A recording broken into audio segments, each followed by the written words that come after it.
live from Tennessee, from the east to the west. We are talking Cowboys everything. And you just entered the Cowboy Zone. Thank you guys for joining us for another episode of the Cowboy Zone. I'm your host, Marcus Jones, the Bluff City Cowboy, coming to you live from Memphis, Tennessee. And I'm Lambo from Cowboys Y'all, coming to you out of Johnson City, Tennessee. All right, guys, thank you for joining us today. We appreciate you guys coming in. I see the views are starting to get up there pretty quick. So if you haven't done so already, make sure you like the video. Also, make sure you share it as well. What's up, Mendoza? Appreciate you tuning in. Make sure you share it to your personal page, share it to your favorite page. I'm still trying to share it right now, so bear with me while I turn my head a little bit. Yeah, share it to all the wonderful Cowboy groups out there. Yeah, but you guys help us out as well and make sure that you share it also. We got a lot to talk about tonight. We're going to do our mock draft 3.0. The first time we had some of our fans live on the screen. The second mock draft, we had a couple of podcasters with us. But this time we want to open it back up to the fans again. So the phone lines will be open at some point. And we'd like you guys to call in and let us know who you like us to pick for all 7 picks. Hey, Lamar, appreciate you tuning in as well. If you haven't done so again, guys, make sure that you share this, share it to your favorite page, share it to your personal page. Also like wherever you are and subscribe as well. Hey. So Lambo, how's the new job going? Oh man, it's kind of been all right, so I was supposed to start Tuesday. Okay. And then they were like, all right, actually you're gonna have to start on Thursday because our training class needs to be, we don't have it filled where it needs to be yet, so we're gonna postpone it till Thursday. So I went in this morning, and I guess I don't know what the issue was. I was there for an hour, and they were like, everybody's gonna actually have to come back tomorrow to start. There's a few more that we got to hire on today for the position before they start our training. So now I have to wait till tomorrow to start. So I'll start tomorrow. Okay. Yeah. Hey, it definitely is gonna beat factory work. I'll tell you that. Yeah. Now I can do shows without being like. You look well rested and energized tonight, so I'm looking forward to it. I'm so happy to have energy again. Man, it's a world of difference for real. I'm just sharing away over here. Yeah, me too. Share. All right, guys. So today we're doing mock draft. But before we get into that, it's been quite a bit of Cowboys news, related and unrelated, that's been going on. So first of all, we'll start just talking about the Mike McCarthy press conference. It wasn't really much that came out of it. Man, the best line in the whole press conference was, it's much easier to do cartwheels in the sand, I'll tell you that. Right. Referring to Dak's contract. Right, exactly. Yeah, it wasn't really a lot to talk about with that. I didn't like the fact that he wouldn't commit to a 4-3. He still kept trying to use the phrase multiple and talk about you got to put the players in the best position to be successful. Just come out and say we're going to a 4-3. Let's just stop all the BS. Yeah. I didn't like how he kind of snapped at Jane Slater during the press conference. She didn't take offense to it, but I did. When he said, I think you're 100% wrong or incorrect. Right. But yeah, other than that, there wasn't a lot that came out of it. It seemed like he kind of avoided talking about Keanu Neal and the safeties. Somebody asked him a question about Neal, and he started talking about Curse. Started talking about him instead of Neal. So they've been throwing out hints that he's going to play linebacker, which I think that's the case, but he didn't really go into it a lot. It looks like we finally have ended the Tyrone Crawford project after 8 years? Yeah, retirement. Yeah, he's officially retiring. So he pretty much knew he was done. Yeah, but on the flip side of that, they kept the door open for Sean Lee. Yeah. I hope when they said they're talking to him about next steps, I hope they mean coach, and I hope they don't mean his player. I agree, Elazar. That's a great point. Yeah. And there are some toxic comments, and it usually comes from that large portion of our fan base Mm-hmm. that hates everything we do, but for some reason is still a Cowboys fan. Mm-hmm. But it's crazy, crazy. But yeah, speaking of the safeties, Man, we we gotta get had these viewers up, y'all. let's get the viewers up. I see it's starting to go down a little bit. Guys, we got the mock draft coming soon. We want to get the fans in here to tell us who they think we should pick. So make sure you guys share this so we can get a lot of people in here and they can help us with this mock draft. We don't normally do mock drafts, but because it's the nature of the season, we try to build it up and do as many as we can. So we may do one more between now and the draft, but today we want this one to be about the fans. So we need you guys to get those numbers up, get in the comments to let us know you're there, so that when we get to that point, we can do this draft and let you guys pick the best 10 players. Yeah. Well, Yeah. we're only doing up to round 5, so 7 players. All right. So speaking of safeties, Lambo, we had 3 safeties come in this week. Mhm. We had Devontae Kazee, Malik Hooker, and Curse. And they all have unique skill sets. They're actually a lot more similar than people think. The only difference between the 3 is Curse doesn't have the injury concerns as the top 2 guys. So just starting off, let's talk about the top 2 between Hooker and Kazee. What do you think about them? Kazee, obviously they both have the injury concerns and injury history. Kazee's definitely on the smaller side, Yeah. but he is more versatile. There's probably more ways we could use him Mm-hmm. on our defense than in which we would be able to use Hooker. Yep. I like everyone. Of course, everyone sees the potential in Hooker and feel like he still has a ceiling that he hasn't hit yet because this injury bug. Okay. I feel like he still ain't got a chance to really hit that ceiling. But is he ever gonna hit the ceiling? I will say I posted on my page earlier about this. I didn't really seen it in many other places, but Mike Fisher had got on his YouTube earlier today, and he said that he felt like he needed to say this because a lot of people were reporting that they both had received offers or discussed offers of the Cowboys. He reported that KZ did get an offer, but Hooker left without one and has not got one. So looks like the medical evaluation might have went a little better for him. Yeah. That's what I'm thinking. I mean, you got to look at Hooker the past 2 years. He's dealing with an ACL 1 year, Achilles the next. Those lower leg injuries can really zap a player's athleticism, especially when you're talking about an athletic position like safety. So I've been seeing just people saying that's all the smoke screen just to make sure they get the guy they want all along. Mm-hmm. Do you really think that we had interest in Hooker, or do you think that was kind of a smoke screen?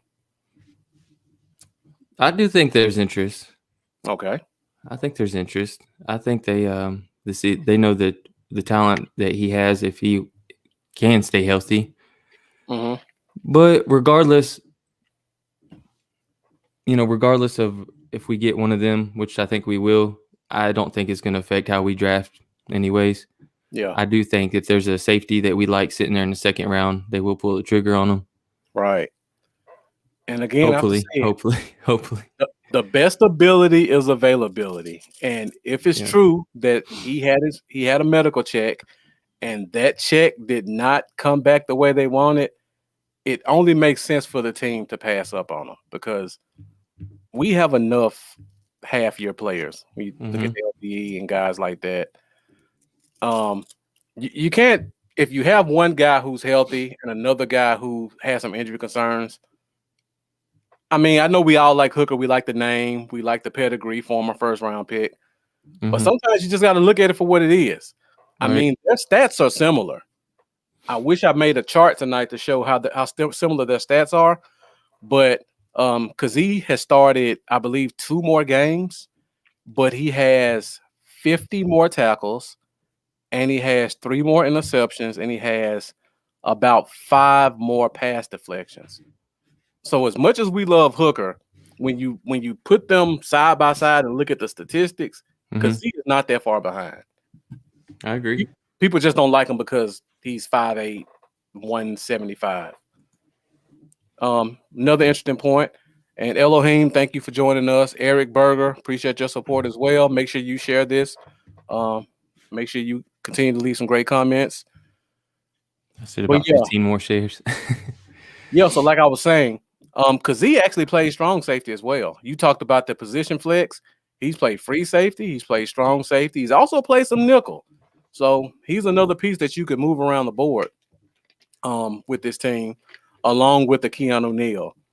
And people seem to love to have that consistency in terms of players. You have two players in Neal and Kazee that have played together pretty much their whole careers. So that's another thing that you could think about, that those two guys will be able to play off of each other well. So I'm looking forward to seeing what they do with that. Now, there was a third safety that come in, and this is the guy that they actually signed. And that is Curse from Detroit. Now, I know quite a bit about the guy because I'm a Clemson fan. But Lambo, do you know much about him? I know he's got great size. That's about all I know about it. I know that he's going to contribute on special teams. Yeah. That he should be almost, in a way, depth behind Neal. Right. In the same kind of role, maybe similar to him. 6'4", about 215, I believe it was. He's close to the 220, but yeah. 220. Big guy. I mean. Yeah, very big guy. Other than that, I don't honestly know too much about him. Okay. So Boss Cowboys going live at about 8 o'clock. Okay. He may have me come in and talk about Curse. So I don't want to talk too much about him until Boss Cowboy gives me the say or not. But I will say this, and JD Callahan makes a point. He only has one career interception. That's true, but he doesn't have a lot of starts.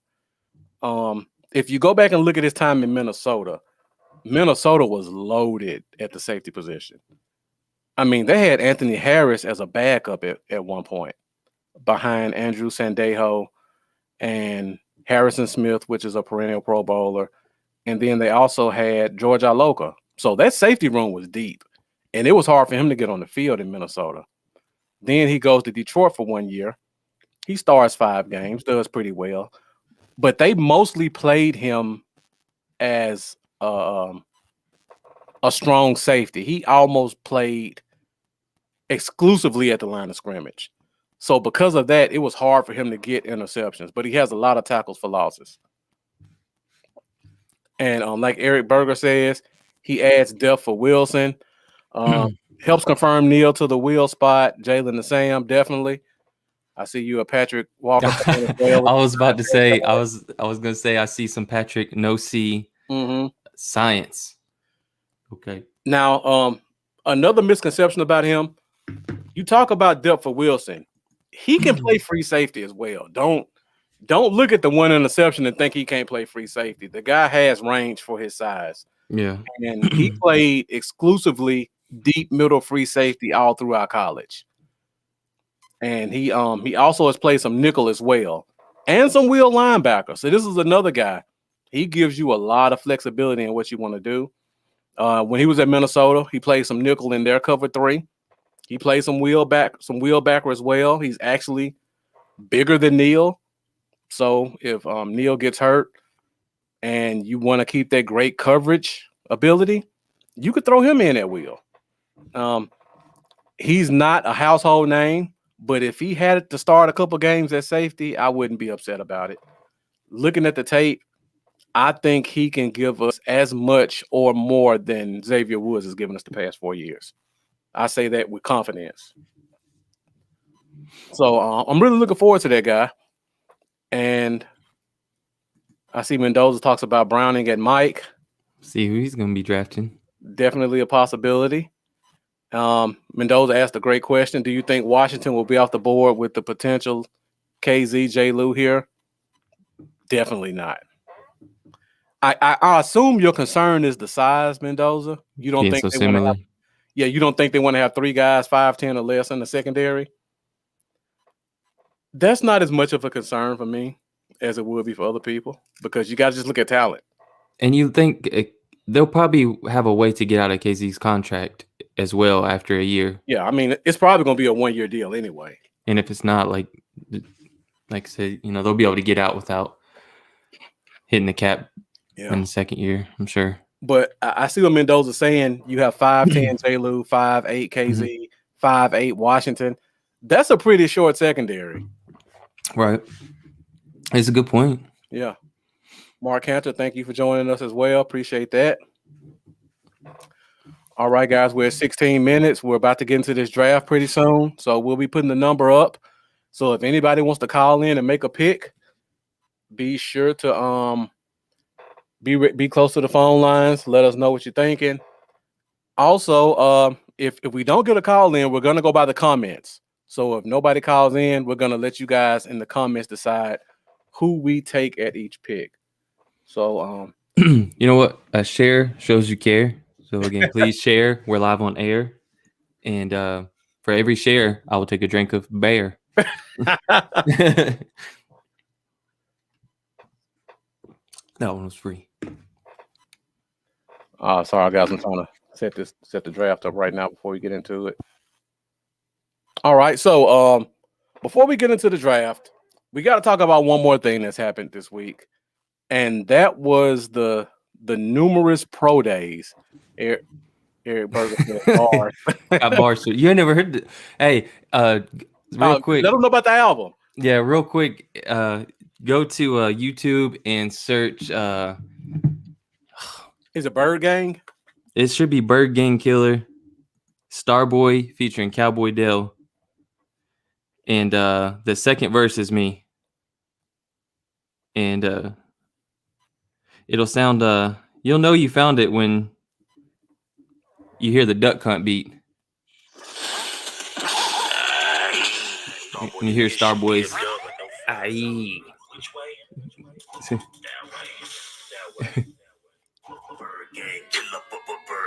Yeah.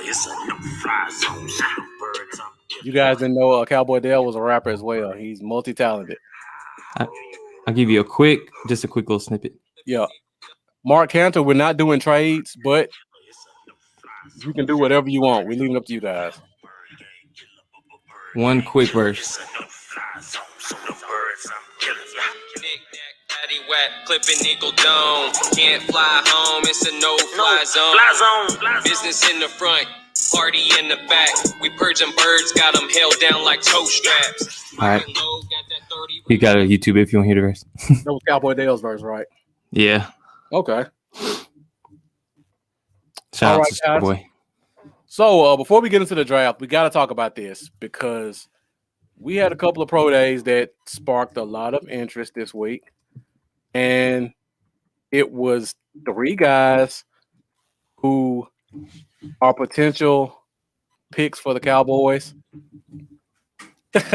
Oh, yeah, I forgot about that. Speaking of pro days, Cowboy Dale did go through his pro day as well this week.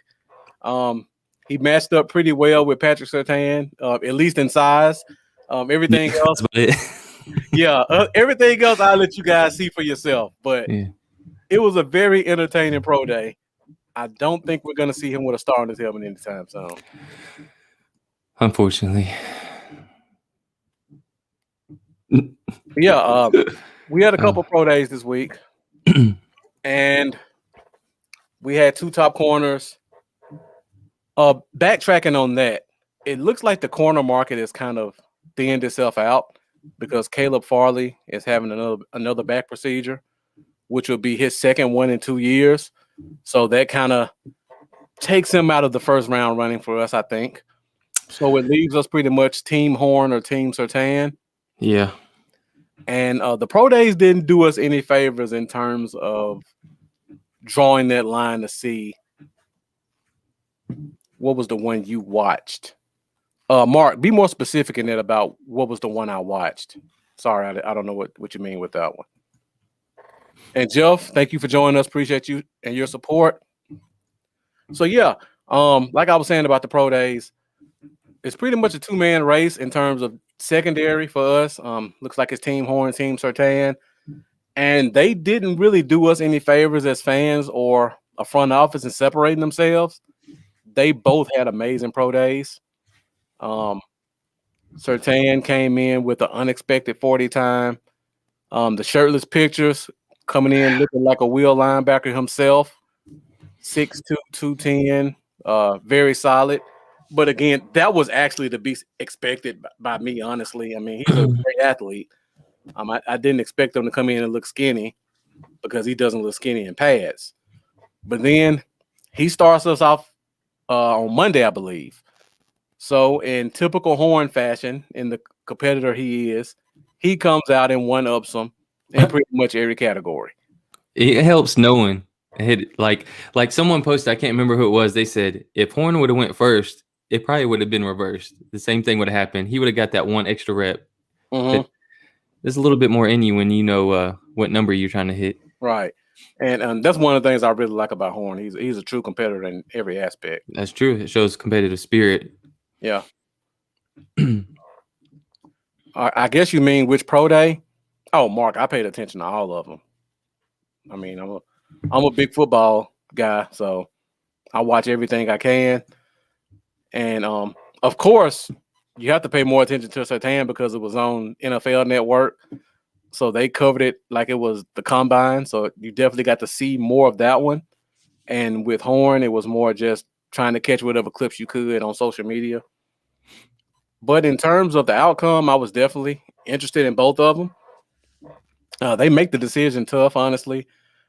I don't think it's as clear-cut as most people think. For one, Surtain answered the question with the 4.42. I honestly myself thought he's going to run a 4.5. And then you see Horn come in and pretty much one up in every area. And he also came in about 208, which was unexpected by me. That lets me know he's been working in the offseason because he did not look that big during the season. What do you got? 41-inch vertical? 41-inch vert. Hey, Buddha, appreciate you joining us, man. I know you got going live in a few minutes, so I appreciate you sticking your head in here for a few minutes and checking us out before you go over to Boss Cowboy Sports. Thank you. So we had the two corners kind of dueling it out. And then this morning, another bomb dropped, and that was Micah Parsons, which is a linebacker. Yes. Lambo and I have been on him hard since probably September, October. You know, he's one of our favorite guys. And he really, I could say, dwarfs their stats, like considering his size and the position. Freak. So let me just put him up here side by side so you guys can take a look at it to just let you see the pure athleticism of how great all of these guys performed. Let's talk about it. So, like I said before, Patrick Surtain came with the 4.42, 10-11 broad, 40-inch vert. JC Horn comes back and says, I'll do you one better. Gets that time sub 4.4, increases their broad jump and their vert by 2 inches or so. And then we look at 6'3", 245-pound Michael Parsons, who runs a blazing 4.39. That is ridiculous. Yeah. And then he comes in with a 10.6 broad. It's not as high as far as the other guys, but you have to consider his height and weight. He has both of them by 40 pounds. Yeah. That's insane. And then he comes with the 34-inch vert as well. You want to help out with that 31st ranked run defense? Yep. I'm telling you, he's going to help. Now, there were some other stats I didn't put up here. His hands are 11 inches. That's block shedding, man. That's bigger than most linemen. Like most offensive linemen are like 10, 5. His hands are 11 inches. Mm-hmm. And he has a 6'6" wingspan. That's good for block shedding right there, man. Exactly. That tells me it's hard to get your hands on him, and he has the hand size and power to rip and shed and get to where he needs to go. And then another thing that stood out about Parsons, which I'm interested in for these other two guys, what do their three cones look like, and what do their short shuttles look like? Yeah, we didn't see those. We didn't see those. Now, for me personally, I think if we saw Surtain's, that would explain a little bit about why we thought his time was so slow. because usually with guys like that, if they have that speed, the problem is normally Short the area hip, quickness. short area quickness, exactly. Turning the hips and running. Hmm. Another one of my favorite corners, Paul Adebo, is like that. I thought for certain he was going to run a 4.5. He ended up running a 4.2, a 4.42, which was very surprising to me. But then I look at the short shuttle, and I believe it was like 7.6, which is not what you want for a corner. And his 3-cone wasn't on par with his 40. And just a rule of thumb for you guys that don't know, you want the 40 time and the 3-cone time to be similar. That lets you know that not only are they fast, but they're quick. If the 3-cone, for example, Michael Parsons, his 3-cone was a 4.41. If his 3-cone was like a 4.6, it wouldn't be a red flag, but it would make me kind of think he's just a straight line runner. So I'm interested to see what Surtain and Horn's 3-cones are. So that's something I'll definitely be kind of watching. If you guys know it, put it in the comments. Let me know what it is. I can't remember who it was, but someone tweeted, let's just have Joe Horn and Patrick Surtain Sr. battle it out, and whichever one wins, we pick their son. I kind of would like to see that. see if they still got it. Have their parents match up in a little one-on-one. That'd be funny. All right, so yeah, guys, like I was saying, very interesting pro days from all three guys. And I see we got some comments about on the ball, off the ball linebackers at 10. My response to that would be, did Baltimore have any problems with that? Did Carolina have any problems with that? With the linebackers they had? Who's the name of that guy that had a huge impact in the Super Bowl? I know his name. That's a good point. And he was an off the ball linebacker, and he ran a 4.3 as well, if I'm not mistaken. 4.3 or 4.4. Devin White made a huge impact in that game. So I know we all have these things about we don't value certain positions, but sometimes you just got to look at who's the best player. Now, it's debatable on who's the best player, but to me, they're all worthy of that top 10 pick. That's the good thing. That's the good thing. I think there's a good 5 or 6 guys, I'd be completely stoked to have at 10. And I think majority of the fan base, at least, is going to be happy with who we pick at 10. I don't think so, personally. You're right. We do have a lot of fans that get pissed off real easy. And here's my issue. The people who like Joe Horn, I mean, now you guys got me doing it because I keep seeing Joe Horn in the comments. The people that like J.C. Horn, they think he's a better corner, but they don't think Surtain is a bad corner. The people that like Surtain think everybody's awful. And that's why I say if Surtain is not the pick, half the fan base won't be happy. Yeah, that's the problem. Because people who like Surtain think if you don't take Surtain, that the whole draft is a bust. And I don't agree with that at all.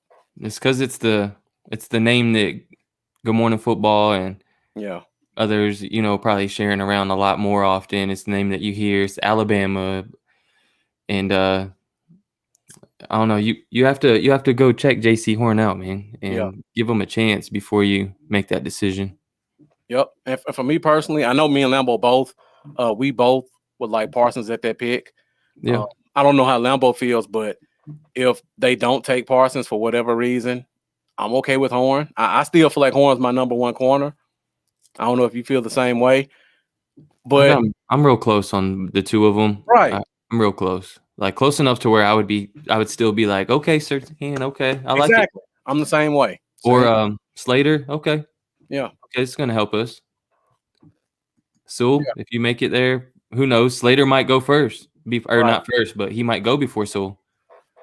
So I see Eric Berger says defense is a reach at 10. So when we open the phone lines up to do this mock draft, Eric, make sure you call in first so you can make the first pick. It's gonna be offense. Then he's gonna take Waddle. Please, I'm if you go I'm offense, curious give to me see what Waddle. he says. Well, he says protection or weapon for Dak or trade back.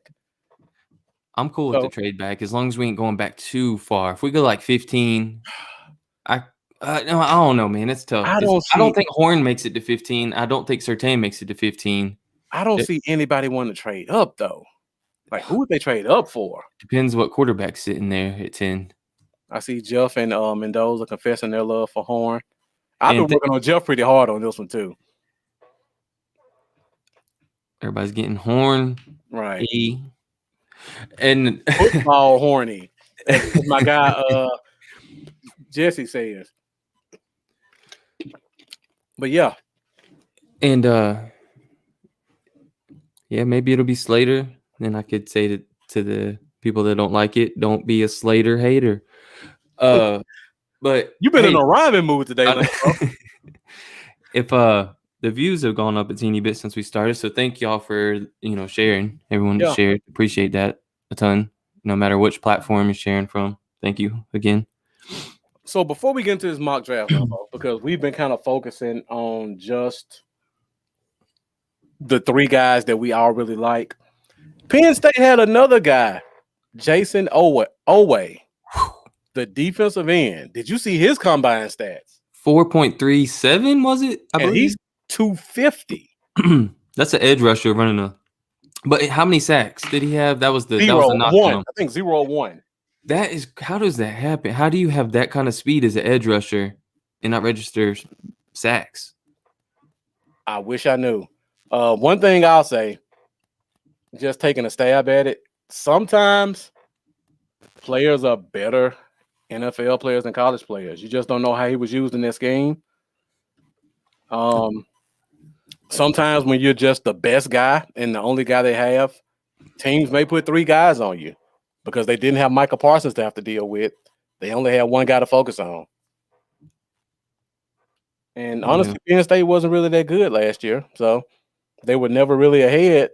So there wasn't a lot of need to pass the ball on.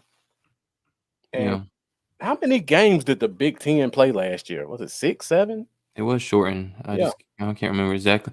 I think the only thing that stinks about that is I would still take a shot on somebody like that, but I wouldn't want to draft him where he'll probably go. Like, I feel like because of that speed from the edge rush position, he will get overdrafted earlier than he probably deserves to go based on his college tape. But we'll see. Let me ask you this thing, Lambo. How high do you think he goes after this combine? Do you think he may be a surprise top 10 pick?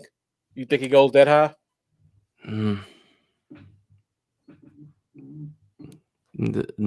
Like the next Deion Jordan?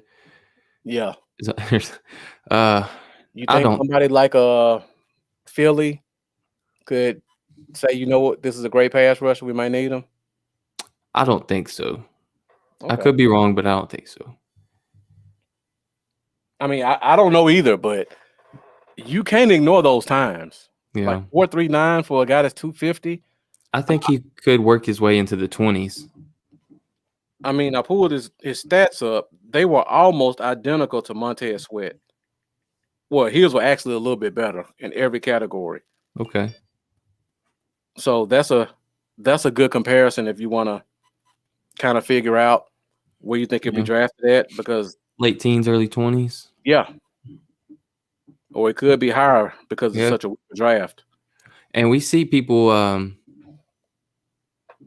draft people. There's always those surprise picks in each draft. There's always a few teams that will really take somebody way earlier than you thought they were going to. Yep.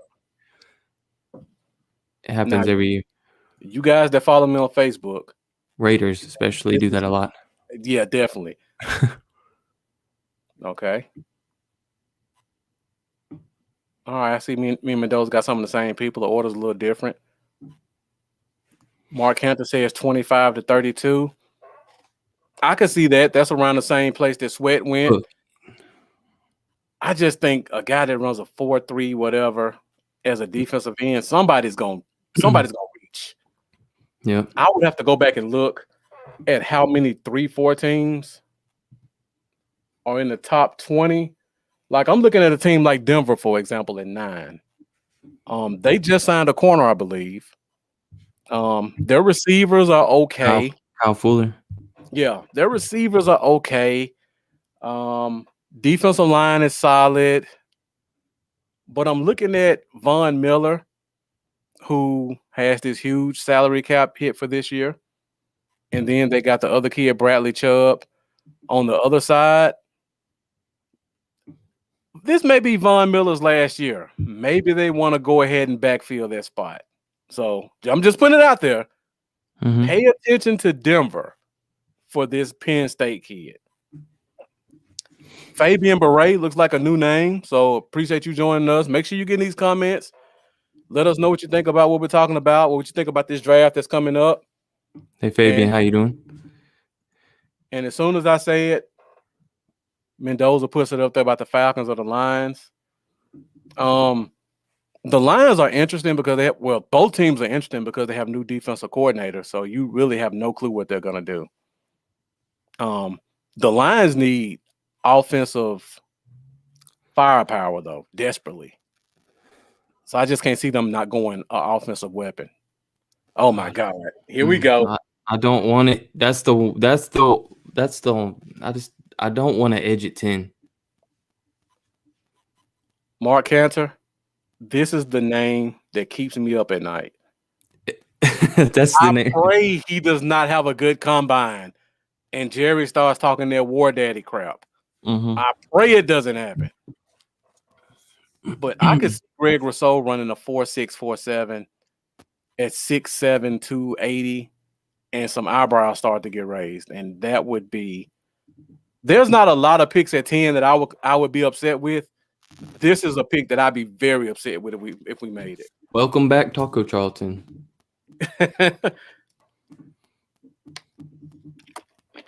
I think Rousseau's a better inside guy than outside. He's bad either way, but yeah. So Mark, who do you say you can't see them passing on Rousseau? I'm with you. Trust me. Yeah. So I'm just looking at the rest of the. It's too rich for the Jets, but if he goes to the 20s mark, I could definitely see the Jets being that team that would trade back into the first form. Let me just look at. I'm just doing a real quick look at the first round to see the order. The Giants may have some interest. They're in a 3-4 at pick 11. That's another team. Mark that one as well. The Giants have 0 pass rushers, and they just lost one of their best D tackles. So that's another team that I could see them taking a shot at this kid. The Chargers, I think they're going offensive line to protect their quarterback. The Patriots will be interesting. So there's a couple of spots he could go in. And, of course, you always could talk about the Raiders because they just are in love with speed. Yeah. Brian, appreciate you joining us. Quinacia, thank you for tuning in. You're getting in the You're building. a regular with Boss Cowboy as well, so I appreciate you ducking your head in here and checking us out before he goes live tonight. We do got the mock draft still to come. We haven't done it yet, y'all. So if everybody joining, we do have the mock draft coming up still. All right, so we're at 40 minutes, Lambo. It shouldn't take that long. So you want to go ahead and do it? You got any other things you want to talk about? Anything stood out this week for you? Now, there's a pro day coming up that I'm interested in. I always forget which one it is. It's April 1st. Oh, I think Alabama's doing a second pro day, if I'm not mistaken. So since I just brought that up, Lambo, I know we talk about the top 10 picks. How would you feel about Smith or Waddle at 10? I've never asked you this question before. I would love it. Really? I would love it because if that happens, in my personal opinion, that only happens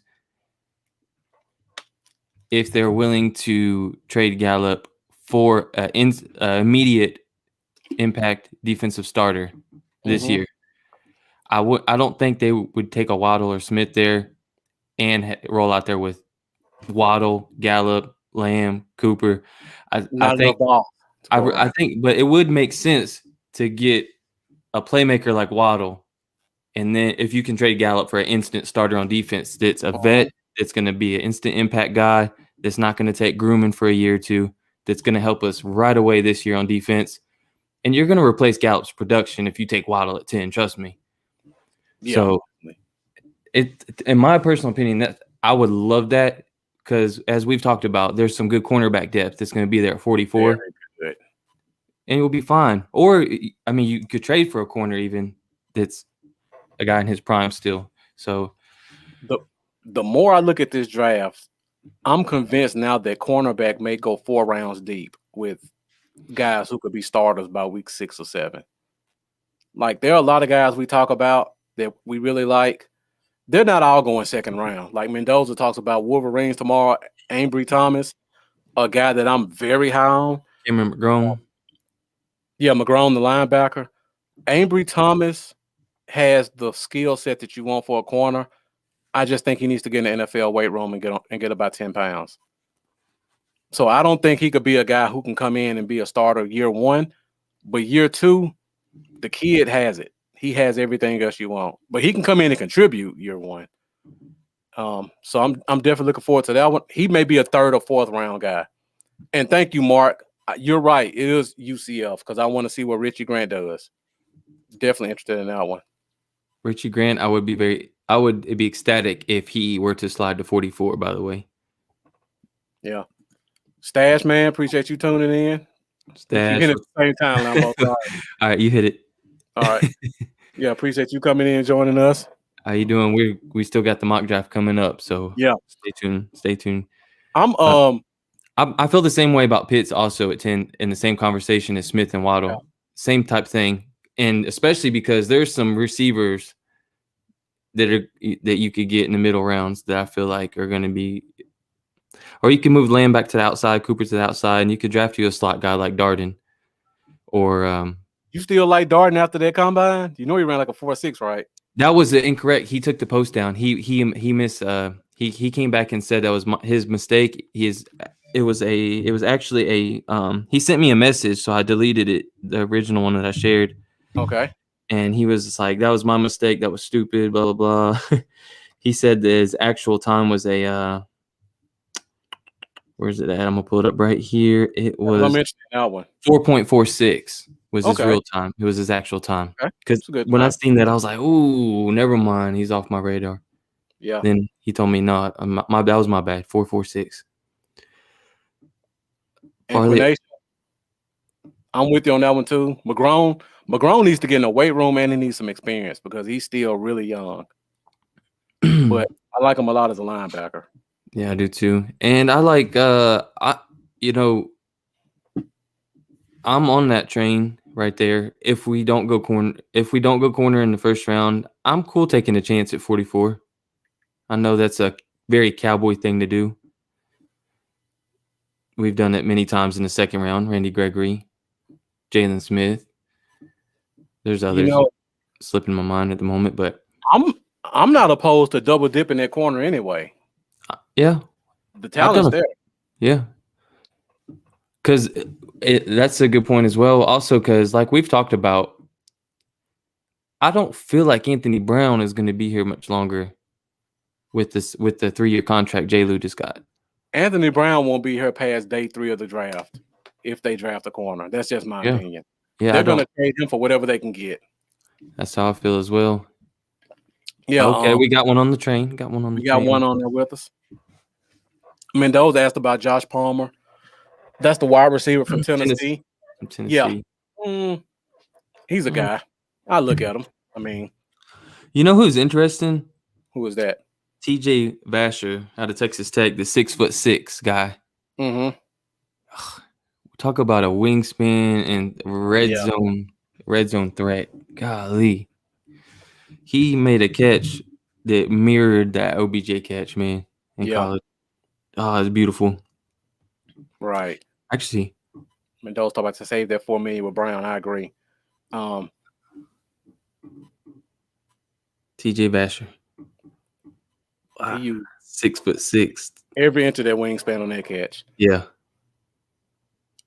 And just to talk about what Mendoza said really quick before we get into this draft, talking about save that $4 million. We had the guys from the Star Boys podcast a couple weeks ago, and you talk about roster structure.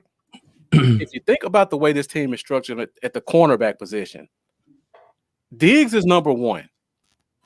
Jay Lou is going to be 2 or 3 just because of the contract.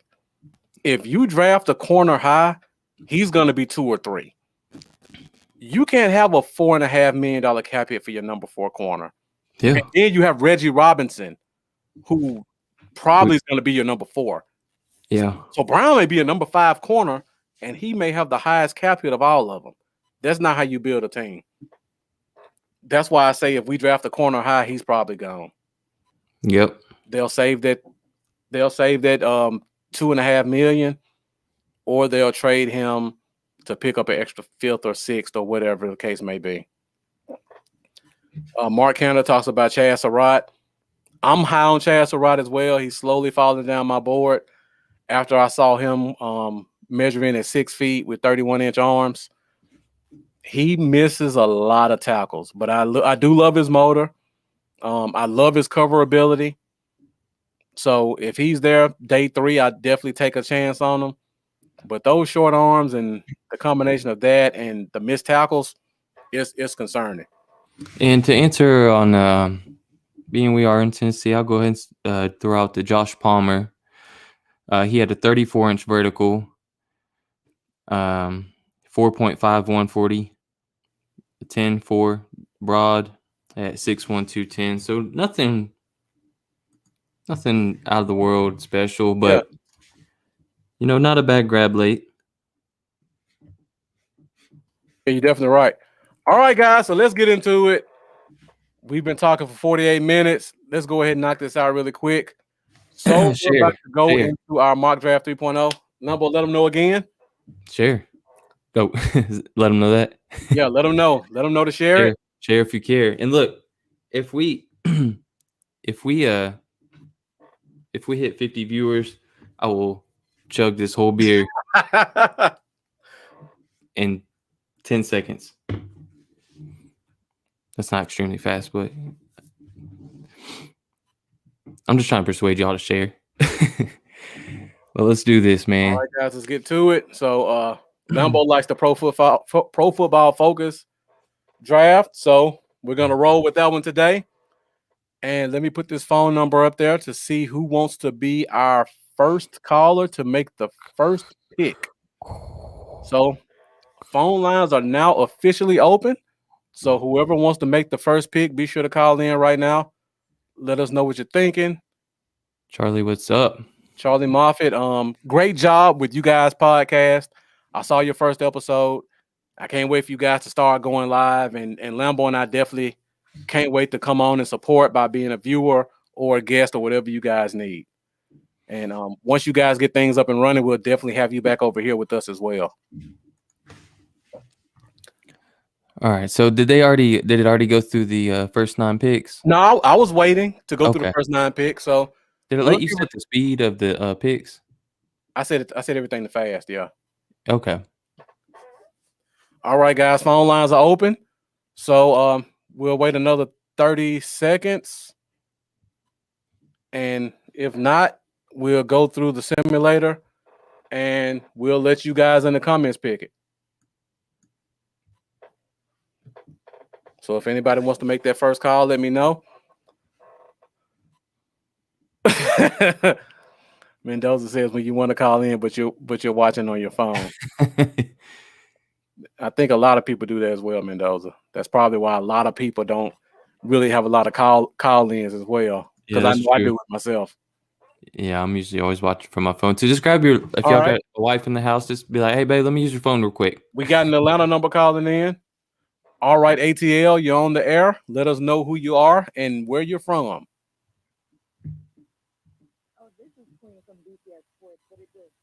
Hey, what's going on? Let me see if I can turn you up a little bit.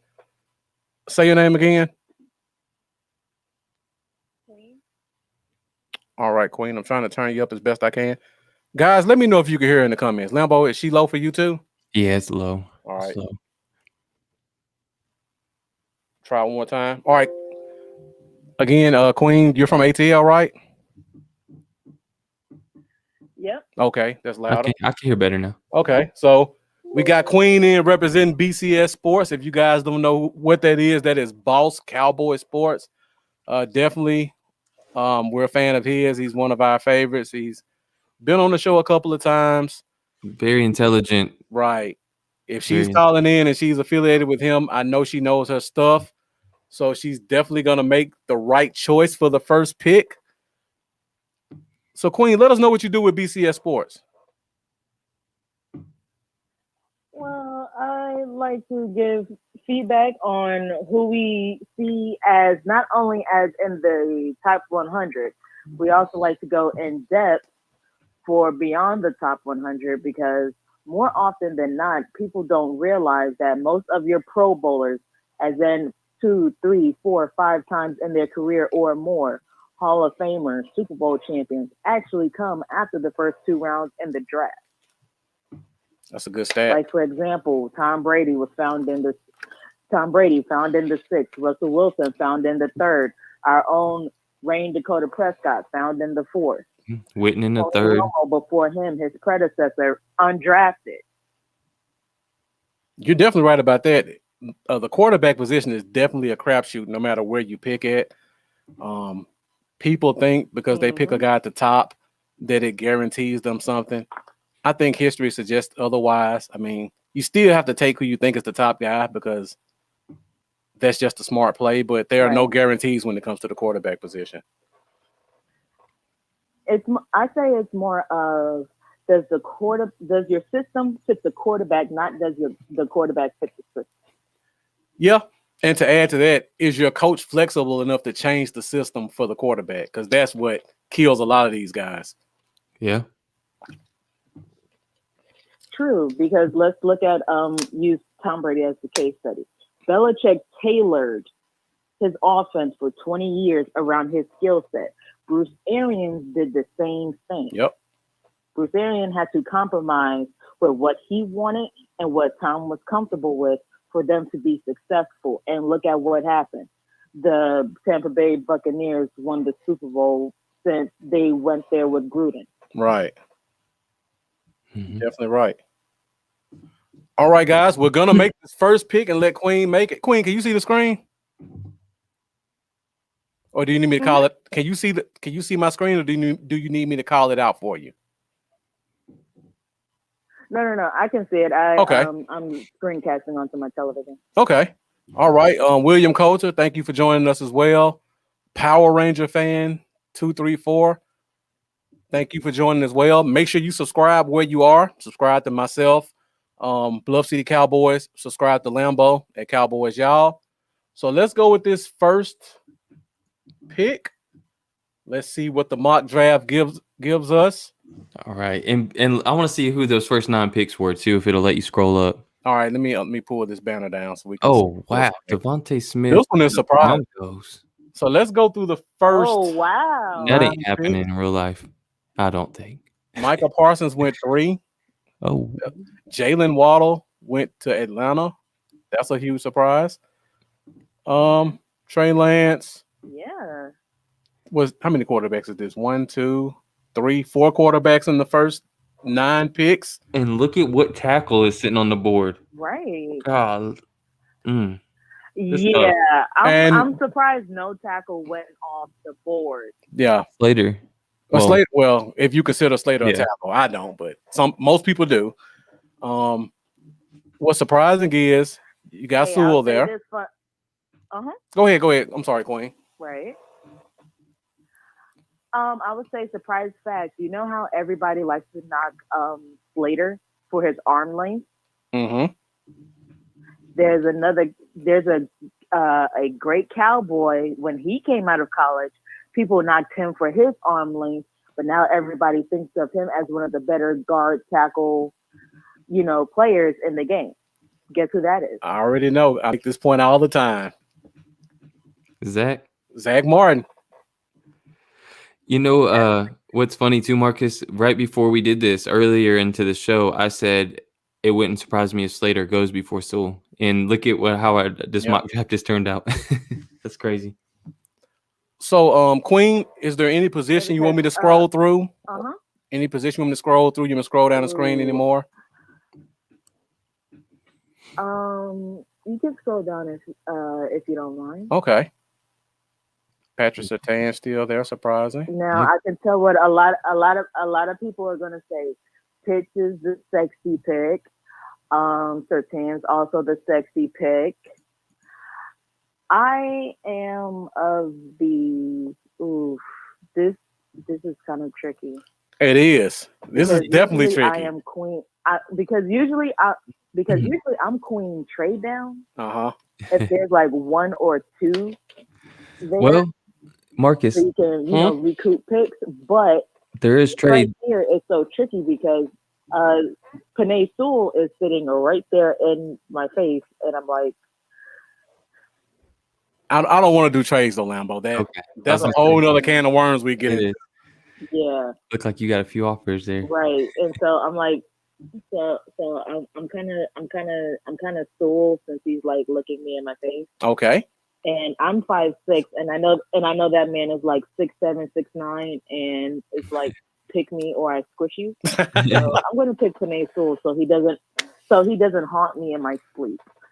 All right. So our future is secure. You were disinvested in how much money in your quarterback? What better way to make Dak smile after signing that 4-year deal than to know he's got this guy? Exactly. Not only that, Lambo, but it also acknowledges where we messed up last year, where Lyle came into camp overweight. And also, while he came in camp overweight, he also got into an accident, which led to him having like a hip correction surgery. So he was out.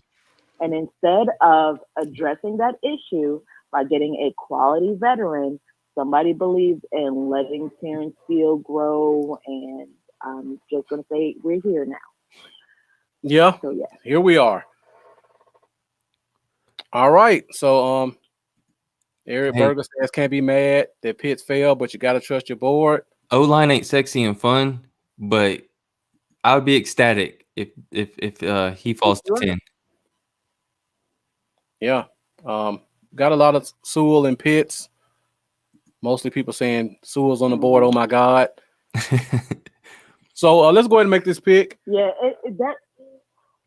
that's kind of the thing. If like in the draft, come April, if Sewell is there at 10, grab and run. Right.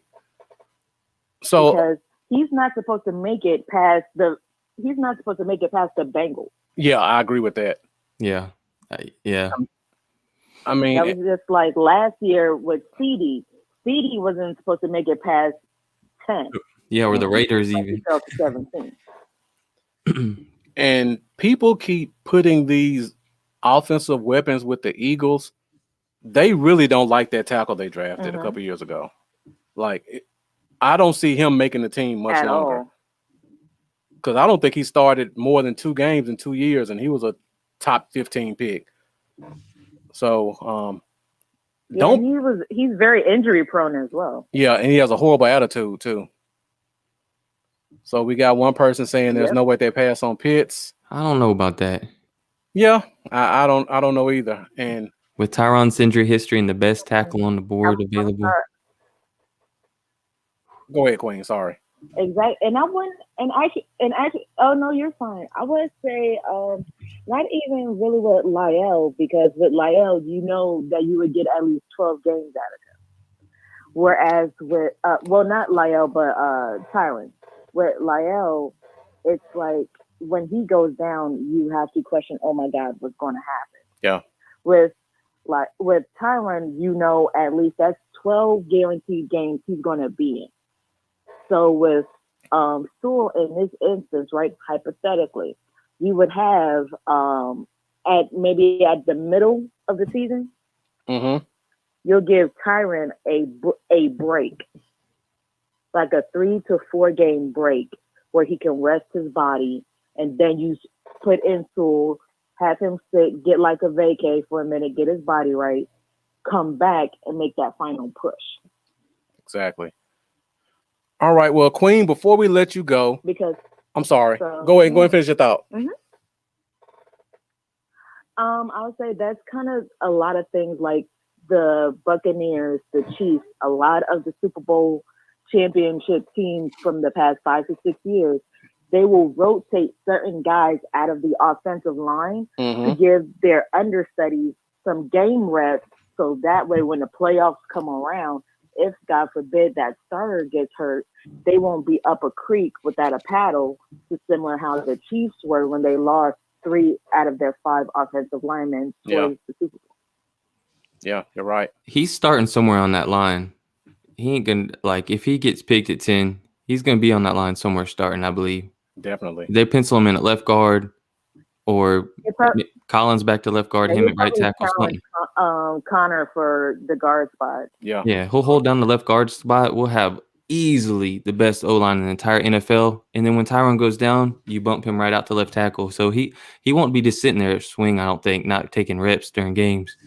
He'll come in there and be a beast of a left guard right next to Tyron. Well, Queen, before we let you go. And before Go ahead, sorry.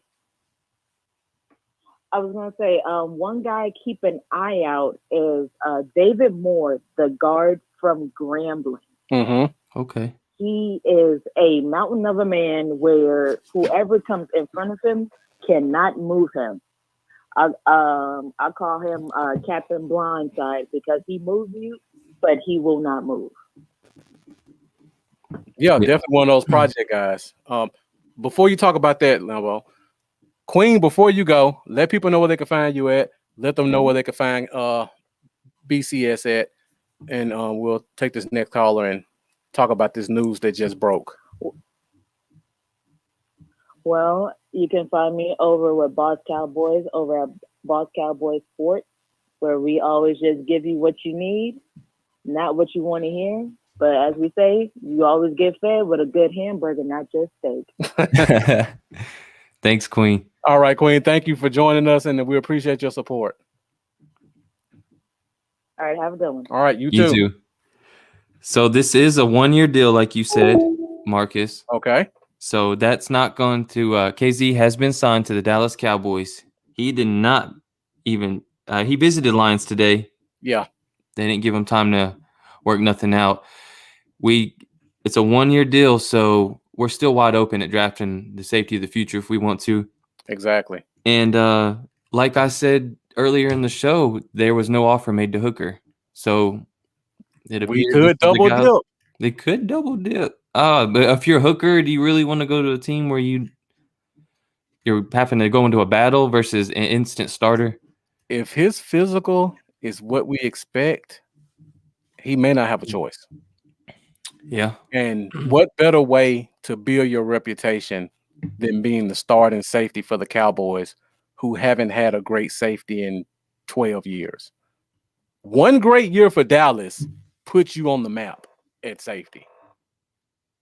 All right, guys. So we're at pick 44. We're going to try to get this thing moving a little bit quicker now. But Queen was just dropping knowledge. She was too good to cut off. Every time I tried to move to the next pick, she dropped another gem out there. We just have to let her keep going. So, Queen, thank you for joining and making that first pick. You really set the tone for the draft.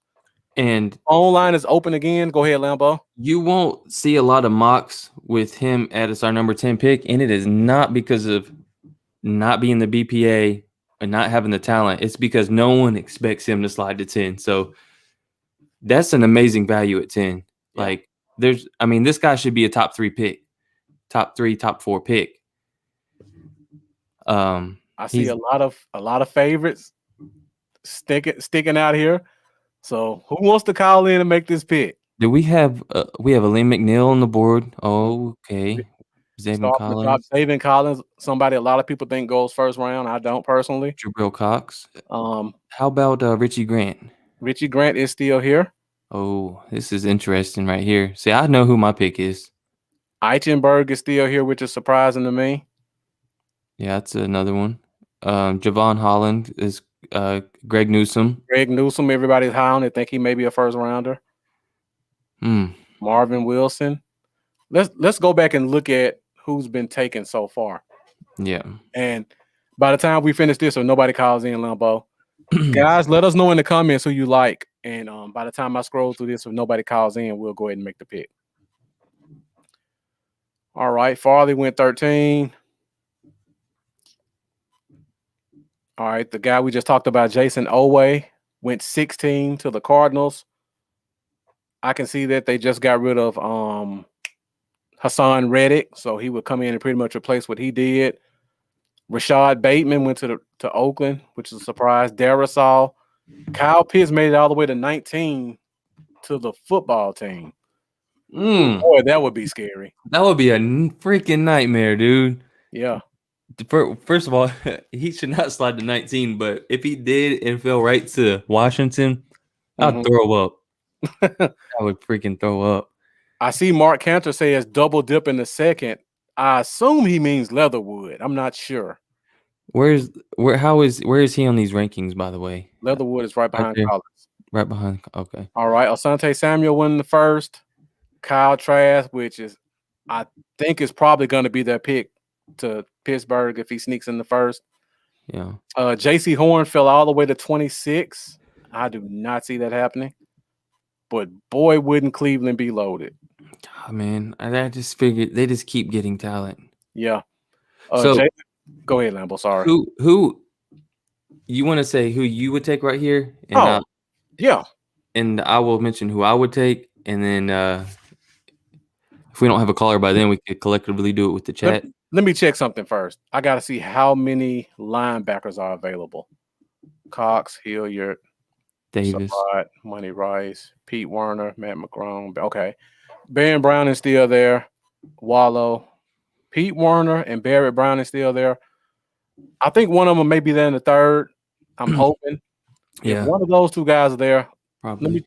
Let me check safety, even though for me, Richie Grant is kind of a blinking light. I know my boy Cisco is always going to be there for me. Hamsa's still there. All right. So nobody's called in. Hadn't been a lot of comments. Guys, get in the comments. Let us know who you wants to pick here, because if you don't, Lambo and I are going to talk it out and decide who we want. Sertan went all the way to 29. See, that's the only thing that sucks about these mock drafts. Yeah. Because that's not realistic at all. I agree. Boy, it was a lot of tackles. Vera Tucker, Little, Cosme, and Reddins is more of a guard than tackle, but I see why they got him there. Okay. You know, Shane, I could see the Cowboys possibly trading back into round one with one of those thirds. Rhett Vandermark says check the corners. It depends who slides. Obviously, in what they have them graded as. Let's see what the corner list looks like. Tyson Campbell, Aaron Robinson, Javon Holland, Greg Newsome, Melifonwu, Stokes. You know, interesting stat on our man Richie Grant. He's played 2,658 snaps on defense in college. Mm-hmm. And out of the 2,658 snaps, he's only committed 2 penalties. All right, Lambo, it looks like the comments have spoken. I don't know who would you take in this position? Give me Richie Grant if he's there at 44. Okay, and the comments kind of agree with you. Got Grant right here. Take Grant. Mark Hanna says Pete Werner's usually his guy. William Coulter wants to double dip with Leatherwood. Queen says safety or linebacker, so that's either Collins or Grant. One thing about this is we have to consider who's going to be there in round 3 at corner, because do we want to wait another round on corner when we could possibly get a Washington in the 3rd round? My saving grace for this would be Corners deep in this draft. Mm-hmm. Corner's going to be pretty deep next year too. That's true. And there's still a lot of free agent corners out there that we could probably tap into. For example, I don't think Richard Sherman signing anywhere until after the draft. Yeah. He's a veteran. He can take his time. His name already has clout. There's no rush for Richard Sherman to sign anywhere. Yeah. And then you got a list of other guys who are pretty much going to be at the mercy of the draft anyway.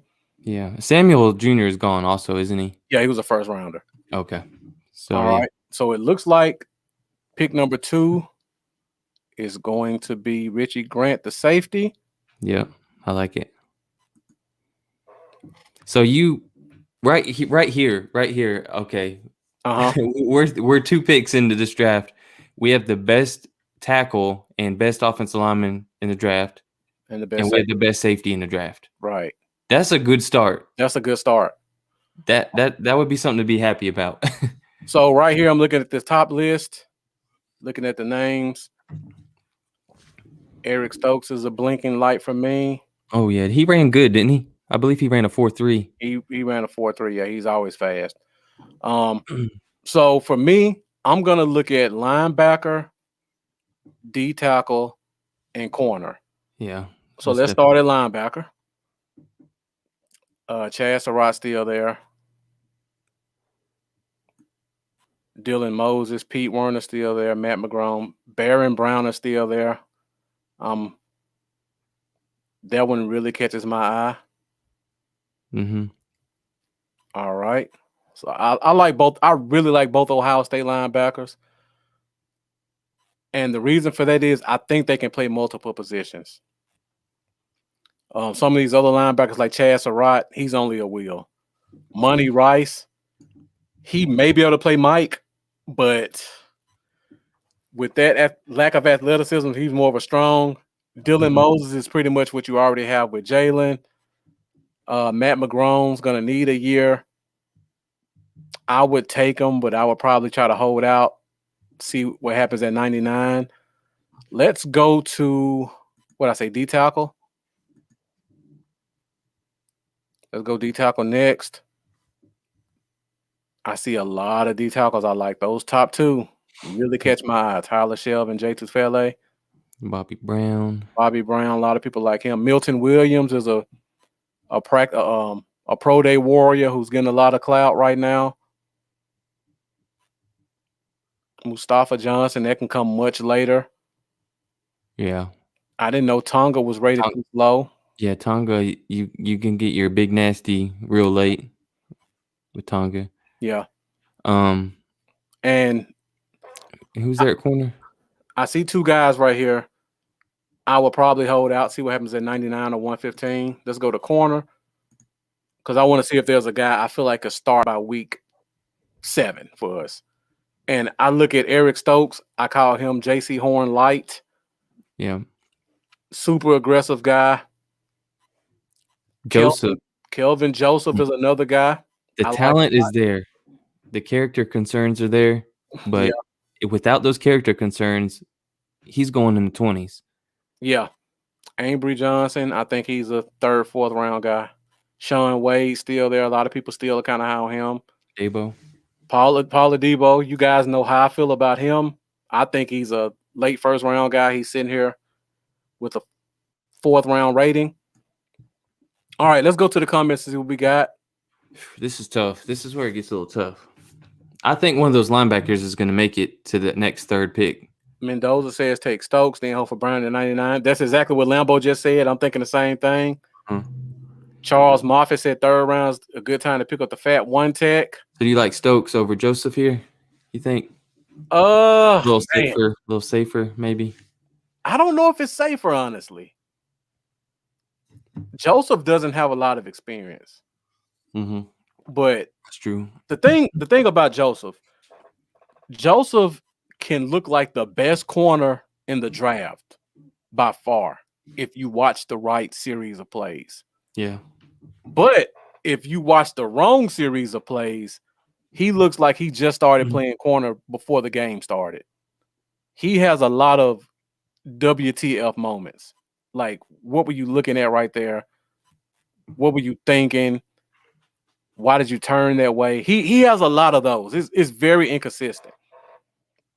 Now with Stokes, I know I'm getting a pit bull, and I know I'm getting an athletic guy who's gonna fight for 4 quarters, and he's gonna have a chip on his shoulder because I really think Stokes believes he's the best corner in this draft, and he doesn't like that he's a SEC guy for a top team, and he has to listen to Surtain and Horn get all the hype, and he's just as athletic as them. So if it were me, I would probably take Stokes over Joseph. Okay. I like that. I like it. And thank you, Barry. Thank you, Barry. Take that. Cough, cough. Okay, Share to the Cowboys experience page. Cough, cough. That's good. Thanks, Barry. All right, so it looks like we're going Stokes at pick 3. The first pick in the third. But let's see what happens at 99. This is a real fun start. And so we're going straight to D tackle right here.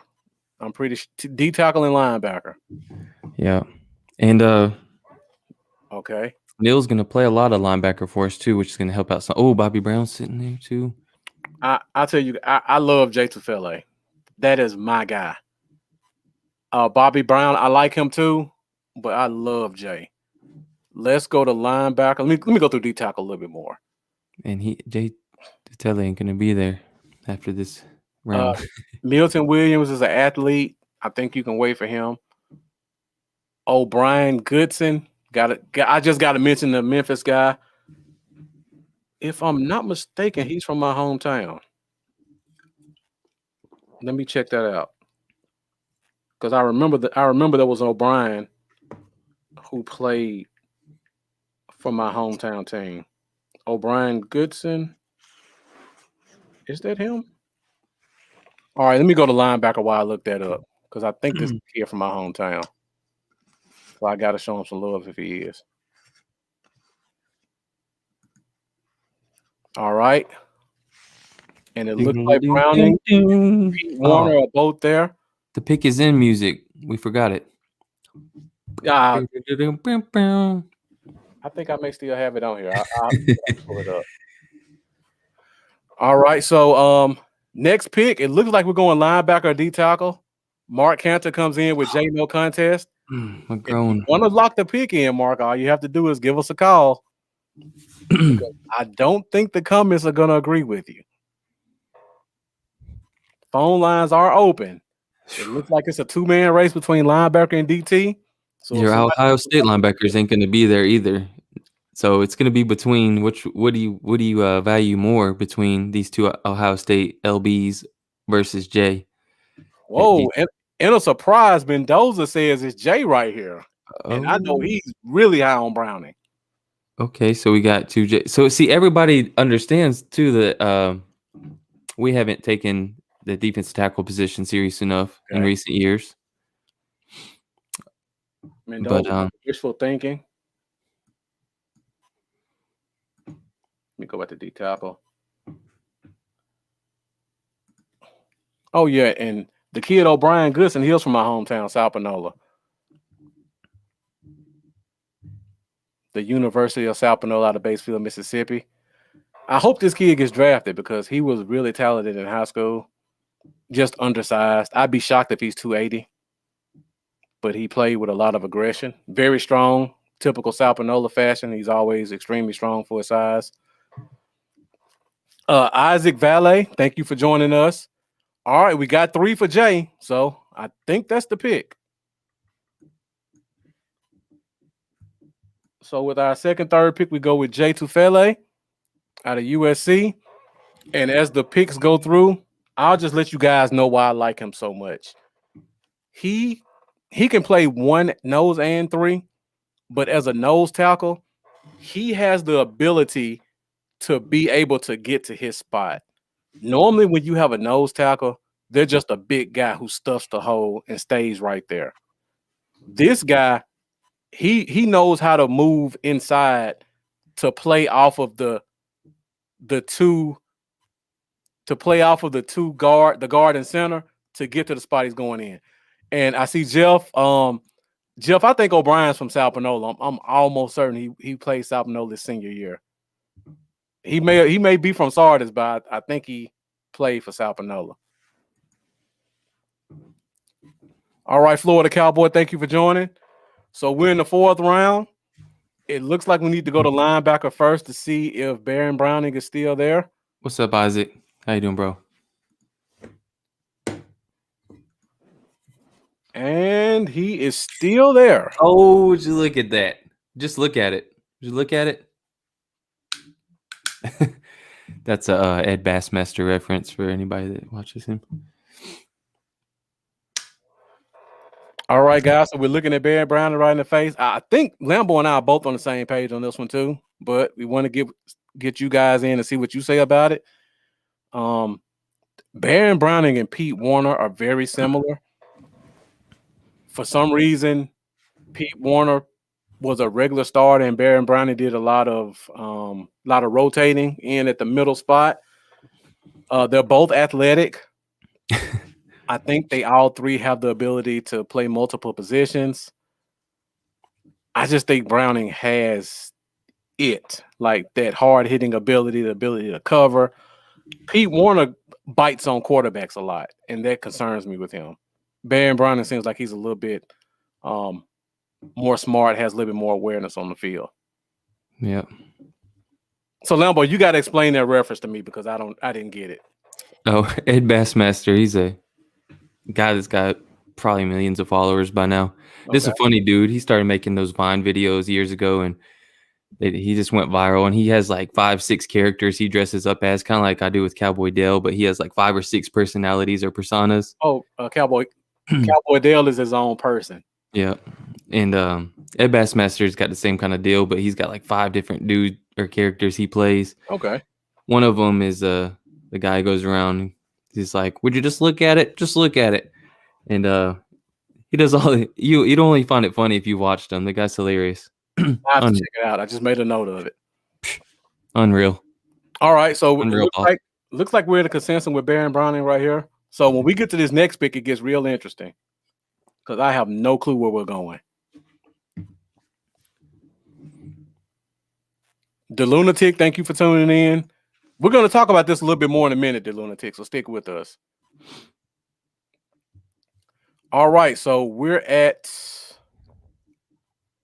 pick 138. So this is our second pick in the fourth round. Devon Diablo. So guys, let me know kind of where you want to go right here because this is the point in the draft where for me it's like, where do I go? Available. I don't care what position it is at this point. Now, but let me ask you this question. Is this the spot where we start looking at offensive guys, or do we still wait a little bit longer? Personally, this is the spot for me where I'm starting to look at guys that could, if we haven't taken a receiver, I'm starting to look at receiver talent. Okay. Because we don't know what's going to happen with Gallup. Okay. Cooper don't need to go nowhere. All right. It's very obvious to me. CeeDee Lamb's here for the next 4 years. Shane Odom says backup quarterback will go there first. Backup quarterback is the other one. Okay. Those are two of the this area. I'm looking at the backup QBs. If there's any real talent that's slid that you could also use for trade bait later on. Of course, Mike McCarthy's been known to do that. Mm-hmm. And receiver, just because I really don't think if Gallup plays out this year, he's not going to be back the following. I don't believe so. I'm looking at receiver talent, and there's a lot of that in this. These, probably on the board still. Felipe Franks has got a huge arm on him. He does, and he's mobile and he's big. Yeah, I've been watching him since Florida. I almost think he needs to go to tight end though. I don't like him at quarterback much, but he has the skill set if somebody wants to work with him. David Moore, typical super smart Central Michigan guy. Ian Book, extremely undersized with a lot of heart. Sam Ellinger, a guy who probably should have came out a year earlier. Mm-hmm. He's a career backup quarterback. So that's a guy you like. That's a guy to look at, mobile guy. Shane Buchele, another one of those prototypical quarterback looks. Mobile enough, strong enough arm, accurate enough. Nothing that really jumps out of the page, but if you need a backup, he's a good guy you can lean on. When you look So, at these names, though, yeah. I feel like once you go to receiver, you're not gonna the comparison as far as we'll All see. right. Let's go to receiver and see what we got over here. We'll see. I guarantee you there's gonna be some names on the board. Amari Rogers already. Uh-huh. There's already I'm looking at the first 5 names and I see Terry. special teams. 5 fast, elusive guys who could change your special teams. Yeah. And then, like you just said, Lambo, Terry, J Tuck's guy. right here. And Mendoza too, and mine really. If we decided we want to let Gallup go this year or next year, this is the guy I would pick up right now and just let him sit. Who else is down there? Dwayne Eskridge, Senior Bowl MVP, Senior Bowl practice MVP. Super elusive guy, was unguardable. Scroll a little bit further down the list. Who we got left down here? Trayvon Grimes. I'm familiar with Marquez Stevenson, typical Houston shifty guy. Grimes ain't bad either. Josh Palmer, we talked about him earlier. There's Basher right there, the Basher. 6'6" red zone beast. But I don't think he's going to give you anything on special teams. I don't think he's someone that we really bring in. So that's why he won't. And he might end up in Cincy. I'll say that. Let me talk about 2 guys on this list that I really like. I wouldn't take them right here, but these are guys I would consider undrafted free agents if they make it. And it's local guys, of course. Osiris Mitchell. He is a very solid receiver. I think he can come. He's kind of one of those guys that you can see come in and he's just going to act like a pro. I really like him a lot. And then we go to Memphis, DeMonte Coxey. Memphis has had a very vertical spread offense for about 4 years. And Coxey has been right at the top of that list in terms of one of their top receivers. So if you guys get a chance, go check out. I won't really harp on Osiris Mitchell much, but check out DeMonte Coxey if you're looking for a late round wide receiver. Anthony Schwartz, super fast guy. Terry, just a freak, 6'4", 210, 4'5", probably 37-inch vertical. 1,188 yards in 2019. What's his yards per catch? I bet it's like 18. I don't have it in front of me. Not listed. But he's just a big vertical threat guy. Yards after catch monster for sure. Okay. So we got a couple of people asking about wide receiver. Somebody says let's go to corner. Let's check out what corners are left. Have we taken a corner? We took Stokes. So let's see if we want to double dip at corner right here. I'm telling you guys right now, if I see Paulo Debo, I may have to override. Yeah, if Debo.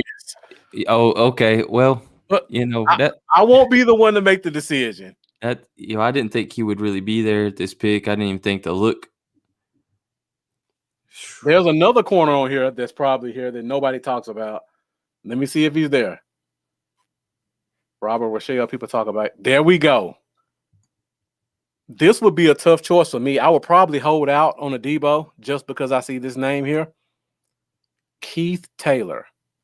I knew that's what you were going to say for some reason. I was eyeballing it. I love this kid. He's 6'3". He's about 195 pounds. He's kind of skinny. Probably some of the best feet in college. Like, if you want to see how to play cover corner, go watch Keith Taylor. He's always low in his stance. He's always smooth in his back pedal. His feet are active. And go watch the Senior Bowl. When you talk about the Senior Bowl and you talk about how those receivers were giving all the cornerbacks fits, they did it to everybody but Keith Taylor because he was right there with all of them. He's 6'3", but he can play in the slot and outside because his feet are so good. Yeah. He's another one of those kids who needs to get in the NFL weight room because he needs to get his strength up. But if you just want a cover guy, I really like Keith Taylor. You know, Keith. If we think that Keith Taylor will make it to next round, I think Tamarion Terry seems like the good pick here. We're talking about a guy, like you said, that can be Gallup's replacement a year from now. A guy that yards after catch monster, 6'4", big frame. In 2019, had 6 catches of over 60 plus yards, which led all of college football. Mm-hmm. That's great value. And if you think Keith Taylor can make it back around, I don't know, man. It sounds convincing. Before we do that, let's just check out defensive end because that's a position we haven't really looked at. True. Patrick Jones, solid name. Honestly, I didn't expect him to be here this late. See if anybody else stands out to me. Patrick Johnson, Tulane guy, a lot of stats, but small school. Anybody else stand out? Charles Snowden listed as defensive end. I think he's more of a 3-4 linebacker. Taron Jackson, workout warrior. LeBron Ray, I think he's more D tackle than D end. Janarius Robinson is an interesting name, but I think you can get him later. Mm-hmm. Okay, not a lot of names there. Yeah. All right, guys. So Lambo says go with Terry. What y'all think? I'm leaning towards one of the corners. So either somebody call in and let us know what you think, or get in the comments and break the tie. If I had to say corner, I'll probably go with Paul Adebo just because. How far down was Taylor at corner? Taylor was at pretty much the top of the list. Or was he up? He was number 6 at wide receiver. Let's look at the all list. Yeah, I'm curious how far down he is on that list. Taylor might make it back around, but maybe not. 5, 6, 7, 8, 9, 10, 11, 12, 13, 14, 15, 16, 17. It's pretty low. I see a lot of safety names too. Yeah. I'm at 30. 3, 4, 5, 6, 7, 8. Okay. Yeah, he's not on his first page. So there's a good chance Keith might make it back around. Well, you mean Taylor? I mean Terry? Taylor. I said seemed like Taylor might make it back to the next pick, but he might not. Okay, but you like Adebo. Terry and Taylor aren't on this page. Let's see what the comments say. The Lunatic says take cornerback here and wide receiver in the 5th. Mark Cantor says I want Adebo. Taiwan, appreciate you joining us, man. I see you've been doing a lot of traveling, having a good time. I hope you're out there staying safe, man, but keep it up. Enjoy your life. So let's think about it this way. I guess cornerback is much harder to hit on than wide receiver, in my opinion. So let's go ahead and double dip at cornerback. Okay. Take the best one on the board. Wide receiver is much easier to hit on. And plus Stokes isn't just a sure shot either. That's true. We didn't take one of the top 2-3 guys. So we probably need to double dip at this point at cornerback. Well, let me ask you this question. Speaking of double dipping, there were a lot of safeties that were ahead of Adebo. You have any interest in another safety right now? Did we take a safety? Virginia Tech guy's a little interesting. We took Richie Grant. That's right. Oh yeah, so we solid. Yeah, we're solid. I really like James Wiggins and Tyreek. All these safeties are pretty. Reed Blankenship. Those are some good names, but I think a couple of them will be there. So we'll go corner. I don't think I did 7 rounds for this though. Oh, you only did a 5 round, didn't you? Yeah. But this is pick 4. This is the last pick in the 4th round. So we got one more pick left. I'm shocked that Mukuamu is rated higher than Adebo. I wish somebody could tell me why they have Mukuamu higher than Adebo. Adebo ran a 4.4, and that was his only real issue. We should tag PFF after this and ask him. We should. And I like Mukuamu. He was the reason I started watching South Carolina cornerbacks. I watched him before I watched Horn last year. Trill Williams, it's a good name. But I think I would rather have Adebo just because of ball skills. I'm with you. Yeah. That sounds good. And if Terry makes it back around, hey, that'd be a first. I would be in love with this draft. Actually, I'm already in love with this draft, but All right. Well, this will be our last pick, I believe, because I don't think I went 7. Did I do 5, Lambo? I'm not sure. Okay, so now let's look at the top list. Kobe Whiteside, 3 tech, typical pass rush first, Missouri player, doesn't give you anything in a run. Garrett Wallow still here, pretty high on him as a linebacker. Just going through these names. Oh, he's there. It He's looks still like there. he's the best receiver available too. Let's check. Wow. And number 1 receiver. Eskridge is there. So do you want the height or do you want the speed at this point? Well, I mean, it depends. If we're talking and thinking in the future, and we're saying that Gallup isn't here in a year, CeeDee Lamb was the best slot wide receiver in the NFL last year. Mm-hmm. So it ain't gonna break my heart if you want to leave him running a lot of slot and put Terry on the outside. It's just pick your poison. I don't know. Let me ask you this question then, Lambo. We took a lot of tall corners last year in free agency, undrafted free agency. Do they affect your decision to Terry, or do you just think he's a much better player than them anyway? Because we took Guidry and what's the other guy's name? We also took the Texas A&M Kendrick Rogers. Yeah, Kendrick Rogers. Rogers. So we got 2 6'5" guys that run a 4.5 who can jump. Undrafted guys. Those Undrafted guys. I think Terry's a higher pedigree than them, but I agree with that. yeah, I mean Kendrick Rogers had very limited statistics. Yeah, on the year last few years, but I think if you wanted to, you can get them both back on the practice squad. Yeah. All right, so we got conflicts right here. Mendoza says take Terry. Lunatic says speed all day with Eskridge. Jay Tuck. I know who Jay Tuck would take if he was in here. Oh yeah. All right, somebody come in to break the tie. Somebody come in and break this tie with us, or give us a call and make the pick yourself. We don't have to go receiver if that's not who you want. 6'4", 210 in the red zone. Sounds fun. I just checked the safety list out. I see a lot of safeties I like are gone. Don't forget, Terry himself ain't necessarily slow. He's not. And didn't he run like a 4.4? I think he may have ran like a 4.5. Okay. I see a couple people saying go Terry, so I think they made the choice for us. Let me see. Now I'm curious. I gotta look this up. He ran a 4.4. You're right. Okay, that seals it for me. He ran a 4.4. That seals it for me. Yeah. I thought it was a 4.4. Yeah, you're right. So were you getting some speed and some size? Yeah. And he is a big play waiting to happen.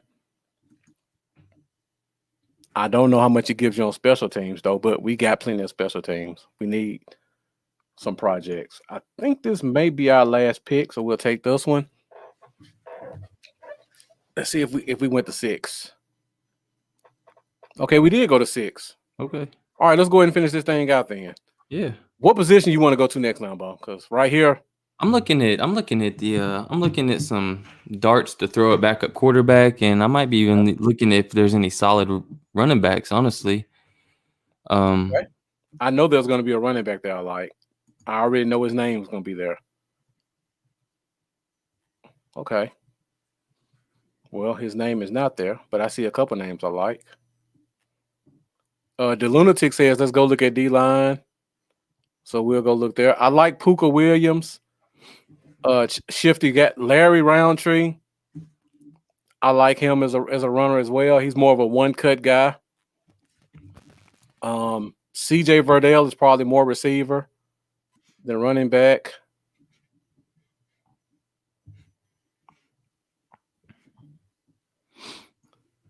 I'm not familiar with Hawkins. Those are the only names I'm really familiar with. All right, let's check our D line, see if we need to double dip there. I mean, we do need all the help we can get. I see my guy from South Panola, Jeff, not North Panola. O'Brien Goodson is at the top of the list. I'm looking at Mustafa Johnson as a good. Oh my God, there he is. Mustafa Johnson is a good project guy who can He's play more of a 3-tech, ain't he? He is, but I'm looking at the bottom of this list, and I Tonga. see two monsters. Oh, there it is. I'll tell Chidero you. Clayton, yeah. Uh-huh. Chris Tonga is just one of those big, stout, typical Samoan guys who is going to come in and give you a lot of effort and knows. Slayton, I know if you guys follow me and follow me on Facebook and other people's shows, you know I love Slayton. He's not going to be ready year one. There's no way he's ready year one. I can promise you that. But if you can get him with the real coach who can teach him about technique and show him how to play nose tackle because they played him as a big 3-tech in Florida, if you get that, you may get a monster. And I'm talking we just lost out on the kid from the Giants. This could be the second coming of him. Yeah.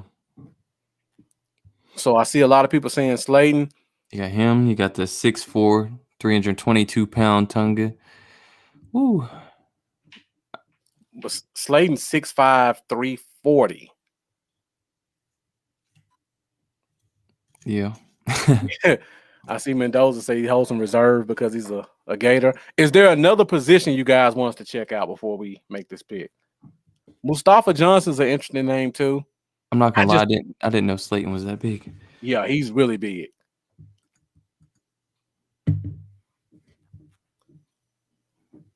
He's just raw. 40. He's just really raw. But he can give you some pass rush. Like you could play him at 3-tech if you just want to get him on the field. I wouldn't put him in nose starting out because he doesn't understand the concept of how to play in a double team situation. Now Tonga knows how to play a double team. He knows how to be stout up the middle. So it's a tough choice. Slayton would be a pure potential pick. Tonga would be a solid rotation guy day one.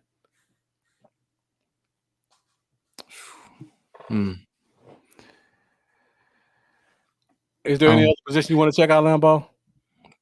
I mean, if it wasn't this position, it'd be backup quarterback probably at this point in the draft. But honestly, I'm shocked I don't see more quarterbacks on the list. If Dak goes down, the season's over with anyways. That's true. So give me the potential to help out on the D line, really. That's where I'm kind of at this. I'm shocked that a guy like a KJ Costello is not listed here.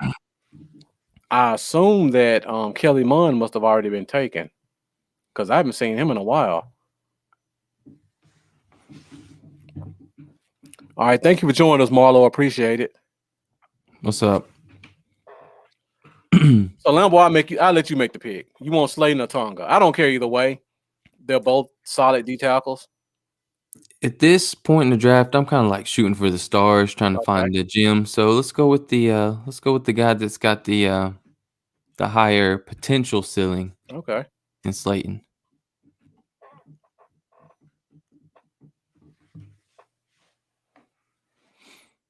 And see if it takes us to 7. Maybe you did do all 7. I think we got 2 more picks. Yeah, it does. So right here, I see another blinking light. I don't want to say the name because I don't want to influence too many people. I think I've been doing a lot of influencing. So there are a lot of interesting names here. Tonga's still there. If you want to dip. Is that say Keith Taylor still on the board? Keith Taylor still on the board. That would be triple dip in that corner.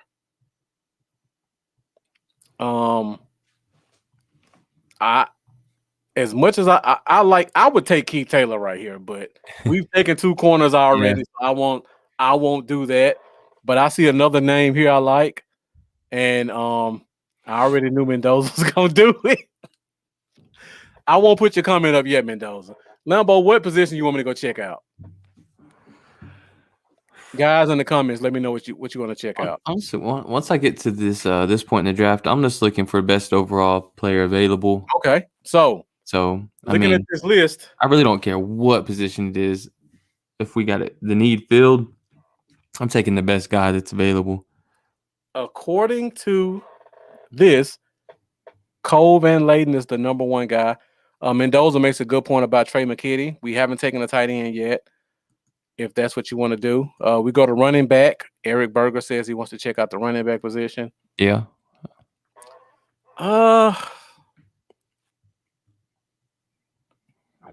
Check out the names here. Not a lot of names. I'm not too familiar with some of these. I'm familiar with Chris Evans. Just a guy. Nothing special. Not a high potential guy that I would take a chance on. Alabama guys are always a little interesting because it's really hard. There's a lot of talent on the bench at Alabama. Let's just say that. Yeah. A lot of those number 2, 3, 4 guys at that running back position in Alabama would be probably star running backs on a lot of other D1 schools. Okay. Mendoza wants to check out safety and linebacker. So let's check out safety first. I'm sure there's going to be a name there I like at safety. Yeah, there's probably will be. How many safeties have we taken? You can always take the LSU guy. Mm-hmm. Trey Dean is a good name. Pretty athletic guy. Let's see if anybody else. Jamar Johnson is an interesting name.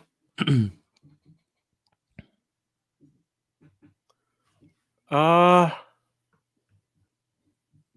not familiar with Jacoby Stevens. I'm not real familiar, but sometimes I throw a dart at a big school guy. Yeah. You know the Cowboys love to do it too. Yep. Let's check out linebacker. Am I missing linebacker? Oh, there he is. Tough Boylan still there. Sam linebacker. Amari Gaynor. Traits guy. Interesting. Any other names on here? Ding is an athletic guy. Those are about the only names I reckon. I think Ding may be more defensive end than linebacker, though. I don't think so, Marlo. We mentioned that earlier, mainly because, it's a 1-year contract. I still don't know if the money aspect has been released, but it is a 1-year contract. Yeah. I don't think it will affect how they draft it all, and that's why we still took Richie Grant at 44. Right. But it shouldn't affect how they draft it all, I don't believe. Yeah, Ding is 6'6", 245. I thought he was more end than linebacker. All right, so linebacker. Did we check safety? Yeah, we did. And let's check defensive end. We haven't taken the defensive end. See if there's a name. Janorius Robinson is still there. Interesting name. Kind of a traits guy. Kind of undersized but athletic. I still think LeBron Ray is a D tackle. We already got enough D tackles as it is. Is there a name that stands out to you, Lambo? Because I got, other than Keith Taylor, there's another name that really stands out to me. No, that's the only one that stands out to me is Keith Taylor, but triple dipping at cornerback doesn't sound realistic. Unless they would do something like put a Debo at safety because he has the ability. Reggie Robinson. Or put Robinson back at safety, yeah, but Debo has that safety ability. So unless they did something like that, I would think it would be hard to see them going 3 corners. Yeah. Lambo, how can I show what picks we made so far? I'm not familiar with this one. I'm not positive on here. I think we have to wait till the end because they give you the grade at the end. I wish I could. Eric. But I know McCarthy likes to take late round quarterbacks too sometimes, or Yeah. mid to late round quarterbacks as well, which is so a possibility. so far the picks we took Slater first, we took Richie Grant second, we took Eric Stokes third. We took Sewell first. Somehow he slid That's to 10th. right. Slater took went first, Slater which I still first. think could happen in this We draft. took Sewell first, we took Richie Grant second, we took Eric Stokes third. I believe we took Jay Tufele with the other third pick, and then we did Baron Browning, and after that, I think we went Paula Debo. And then we ended up landing Terry, 6'4" wide receiver. And then our last pick was who? Our very last pick was Tadaro Slayton. So far we've taken one tackle, two corners, a safety, a receiver, and a defensive tackle. And like Eric said, I hope these picks are used to move up somewhere along the way. I hope so too. I don't want 10 picks. Like, seriously. I really would not want 10 picks in this draft. In any draft. So yeah, so I see Stewart. I'm not familiar with that name. Mendoza. I might let you search it. You can type it in the search on the right side. Every show Mendoza throws a name out that I have to check out. He meant Stewart. Grant Stewart. Okay, I'm familiar with Grant Stewart. Yeah. Yeah, tune is too much. I would disagree, but there were a lot of good picks on the board. Honestly, I was happy with any way we would have gone, including Slater. Right here, Lambo, I see a couple people put it in the comments, but I'll let you know who I really like right here. I like Tough Borland because I feel like he can be a solid Sam linebacker. But the two picks, Trey McKitty, Cole Van Layton is a guy I really like. Okay. Of course, you can see what school he came from. So hey, that tells you all you need to know about him. OLU. He played tackle in Wisconsin. His feet are not good enough to play tackle in the NFL. I don't care what anybody says. So you get you a solid depth piece at guard, possibly. He is nasty as a tackle. He might be able to play right tackle, but if you put him at guard, I believe he's 6'5", 325. He moves pretty well, but he's not good enough for tackle. Super smart guy. I believe he's a 4-year. He may be a 5th-year senior. Yeah. So you're getting a Wisconsin guy, so you know he's well trained. He has a lot of experience, and he has that nastiness. Like you said, those Wisconsin guys are always smart, man. Mm-hmm. They're very smart offensive linemen. They produce smart offensive linemen. This one is not as surprising as us getting Tyler B last year, but getting him in the 6th round is a shocker to me. I'm cool with that. This might be our last pick. No, we got one more. Right here, I definitely wouldn't plan on having this pick. Yeah. Here you're just throwing a dart. And we all like that familiarity. Like Mendoza said, he has that familiarity with Tyler B. And he can actually play center too. So if we don't sign Looney back, this may be our future backup center. You have double dip at Wisconsin at center.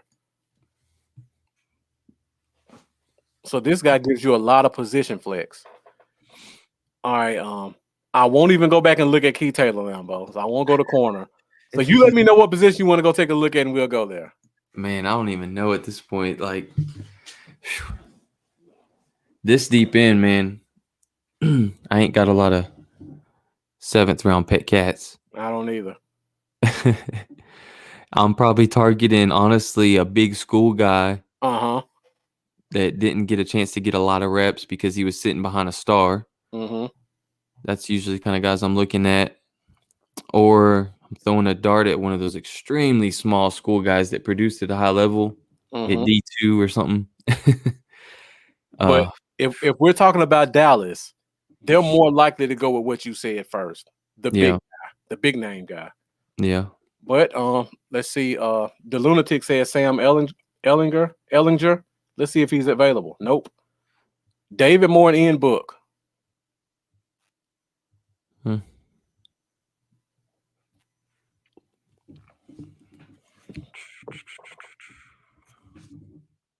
Do you want to end it with a quarterback?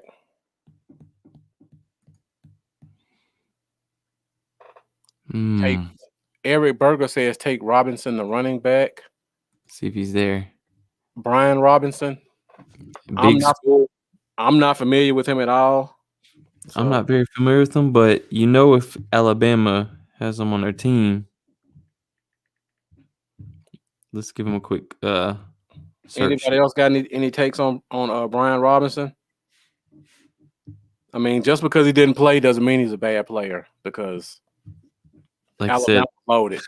right. So there's probably a number of schools he would have been a star on if given the opportunity. Brian K. Robinson Jr.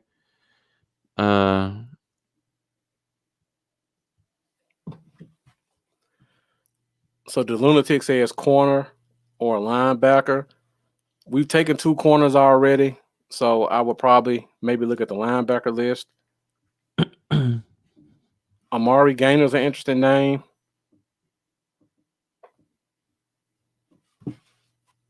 One of those traits guys. Let's see who else is here. Grant Stewart is still here. Mendoza brought him up. Kwani Ding is a very interesting guy. I'm shocked he came out this year. I think if he would have stayed, he probably would have been a day 2 guy. 6'6", 245. Probably can play defensive end, outside linebacker. Kind of reminds me of Snowden from Virginia. Just don't know where to put him at. He thinks he can play strong. Sam linebacker. I don't think he can. Queen says Grant Stewart make a great special teams guy. So we got her in Mendoza. Eric Berger says Robinson, the running back. Is he even actually in this draft? You mean the running back Robinson? Yeah, he's 5'9", 190 pounds, rushed for 254 yards and 2 touchdowns on 39 carries, averaging 6.5 per carry as a true freshman just 2 seasons ago, and he opted out last year for the 2020 season. So he's only had limited time as a freshman, didn't play last year. Is he really entering the draft after a freshman year and opting out in 2020? Yeah. I'm curious because in this article I'm reading, it says they were talking about how they were super excited to be having him back, but who knows? He's in here, so Let me check to see if we have another pick. I pray we don't.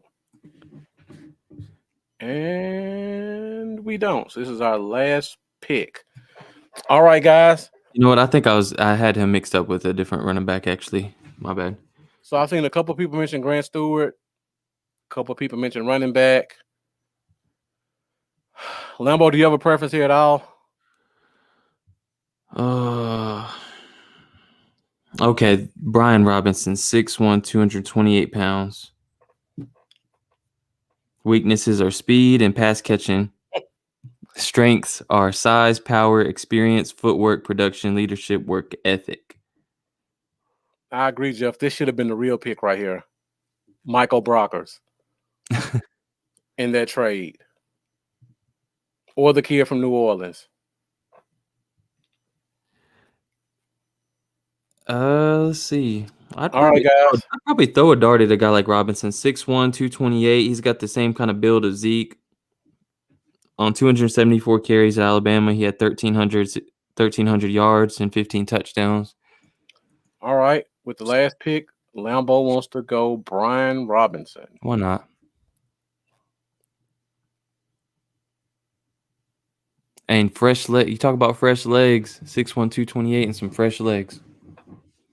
Coming out of a big school. All right. If you don't make the team, whatever. I mean, it'd be another scenario like what's his name that went to Detroit? Scarborough. Yep. Bo. This was an average draft. We only got an A in one spot, and it was Penei Sewell. Damn lies, man. Yeah, but PFF has people ranked dog. They had Surtain going to like 19, so obviously they're stupid. Mm-hmm. Richie Grant at 44 is an A, bro. Oh, definitely. I think Barry Browning at 115 is an A. Yeah. Now the other picks are debatable. See, it threw a curveball at us because no one expected Sewell to slide to 10, but Yeah. you can't pass on him at 10. You can't do that. I mean, to have him for the next 5 years. And have we restructured Tyron, or is there some cap savings available next year for him? Oh, we restructured Tyron like 3 times already, but So- there's still cap savings if we want to do it again. So depending on you bringing a guy like Sewell, I mean, it's hard to say what would happen, but man, you can't pass on him at 10. That's something to celebrate, and you're getting the best tackle and the best safety. Yeah. And look at this. We took tackle, then we go defense. We solidified the corner position. We definitely solidified safety. We got what I consider a starting D tackle, and we got a linebacker who could play all 3 positions. And then you get Terry, who next year may make the Gallup decision easier. And then you got a bunch of potential guys. Slayton, I can see why Slayton got a C+ right there because he's purely potential. Mm-hmm. Cole Van Layden, B+. I think that should have been a A pick at that spot. And then you got Brian Robinson with the B+, overall B+ grade. We need to tweet it out, see what people think about it. Now, I don't know how to do any of that, so you have to explain that to me after we get off the air. We'll just have to screenshot it. We'll screenshot this. Okay. And then So looking at this, Lambo, is there any spot in the draft that you want to switch out? Kind of using hindsight.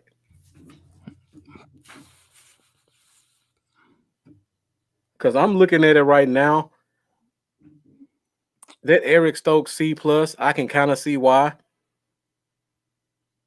I don't remember what Joseph linebackers was there.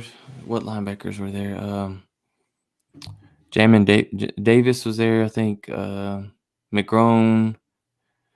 I can't really remember. Yeah. I mean, I felt like Stokes was the right pick for the spot we was in. I agree too. I mean, it's a solid pick. If I definitely would have been interested in going corner possibly at 44 Mhm. had Grant not been there at 44. Yeah. He was just too good to pass on when arguably the best safety in the draft, possibly. So Right.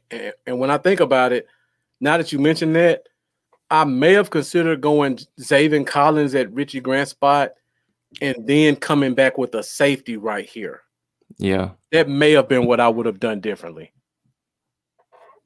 Had you done that though, then corner would have been pushed down to that second, third pick. Yeah. You would have had a choice between Jay and whatever corners were left at that point. I would have probably done everything else the same because I just love Paul Adebo. I feel like Yeah. Adebo, and I know people gonna kill me for this, but I'm sticking with my guns and I'm staying with this. Hey, But Adebo is not that far off from Surtain. That's just my opinion.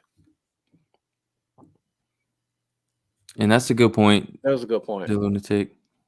And You we can. We I've got done to a ton. 138. Yeah. I've done so many mock drafts, and I found that out time and time again that you can take a stud cornerstone type player on offense and still end up with a tremendous bit of talent on defense. It's just it's a weird draft to be in, man, because Yes. normally you're you love having a top 10 pick. But this year's a little weird because we have a stacked offense, a bad defense, but in that top 10 range, your best options are offensive players. Right. For the most part, the offensive talent is just out there. So it makes it a very odd draft, but Yeah, definitely. you can't fall into the trap, man, either of drafting just for need. Yeah, you can never do that. Or you'll really miss out on some serious talent. And 2-3 years down the road, you're looking back thinking, damn. I ain't trying to do that. Yeah. But yeah, I think that was a very solid draft. I will probably again go back and change what we did at safety and see if we can get another pick out of it because Collins will be a solid pick. But other than that, I think it was really good. And we didn't go ahead, Lambo. Sorry, we didn't do trades either, so we didn't do trades. It's very possible that they could trade back a couple picks. You never know. So before we go, Lambo, we're at 2 hours and 6 minutes. DeMonte Kazee, what do you think about the signing? Let's close it out with those thoughts. I like that he brings versatility, and I'm not gonna be extremely optimistic and say that I think he's gonna come in and be better than Xavier Woods. To be honest, I think he'll give roughly the same production we were getting out of Xavier Woods. But it at least solidifies that position for this year. We needed someone there. I think his floor is Xavier Woods, so that's good. But I think he can produce more than we were getting from Woods. And like I said, he can play in the nickel. He can in the slot. He can he can do multiple positions. So that's good. Yeah, I like it. And it's a 1-year deal. I'm sure. I still haven't even seen the numbers. Have you? No, I haven't even looked. I was focused on the draft stuff. But I'll check it out after we get off. Still not seeing that. So I do like his versatility though. I think it's a good signing. I do as well. He creates turnovers, and he's a solid tackler despite the goal line play with Zeke last year. I will say those 7 in 2018 that he got, a lot of those were just like, man, some of those were thrown straight to him or tip balls that went straight to him. I did notice that. Yeah, but he's still around the ball. Exactly. You can't blame a guy for being in the right place at the right time. And he caught him. I mean, we've seen Xavier Woods drop how many? I was just about to say that. How many interceptions would Diggs have had off of tips? How many did he have? 3? He would have had at least 7 that he just didn't get.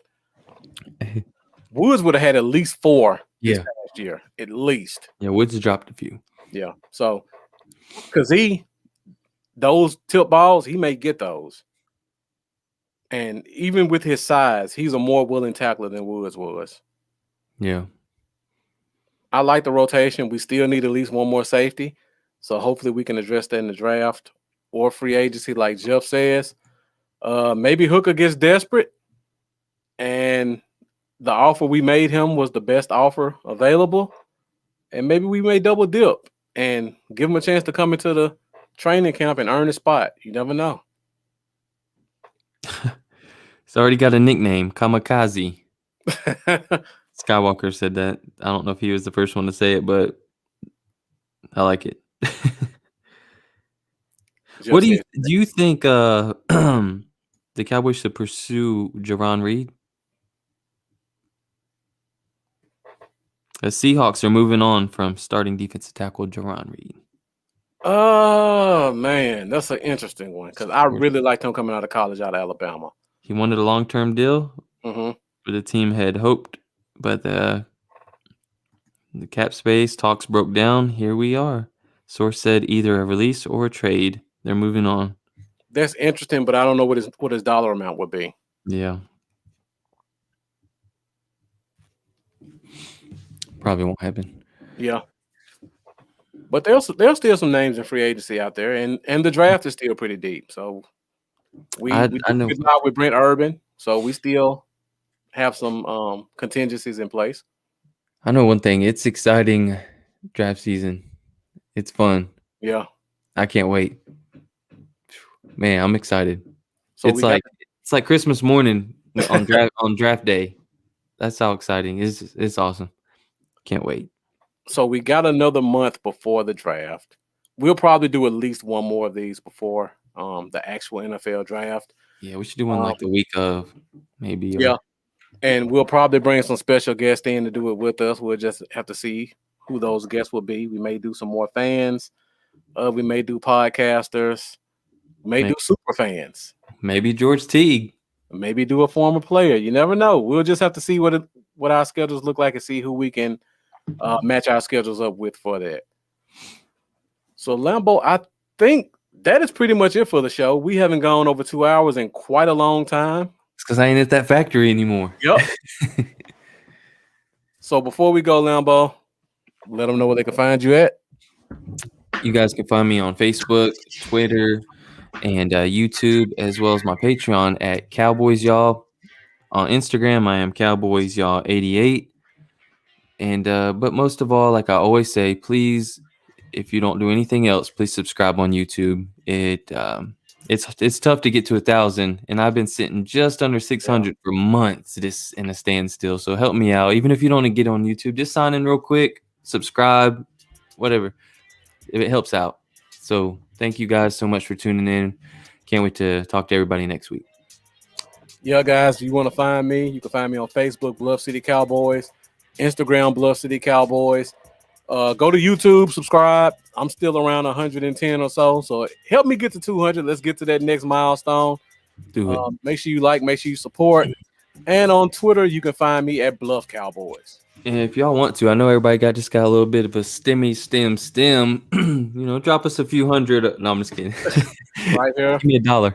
L-64, Lambo's Cowboys, y'all. We got the bottom of the screen as well.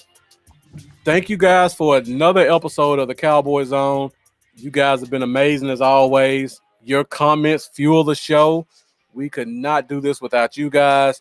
Be sure to tune in for another episode of the Cowboy Zone next Thursday at 7:30 Central Standard Time as we talk more free agency, draft, and just overall Dallas Cowboys topics. I'm Marcus. This is Lambo, and we are out. See y'all later, man.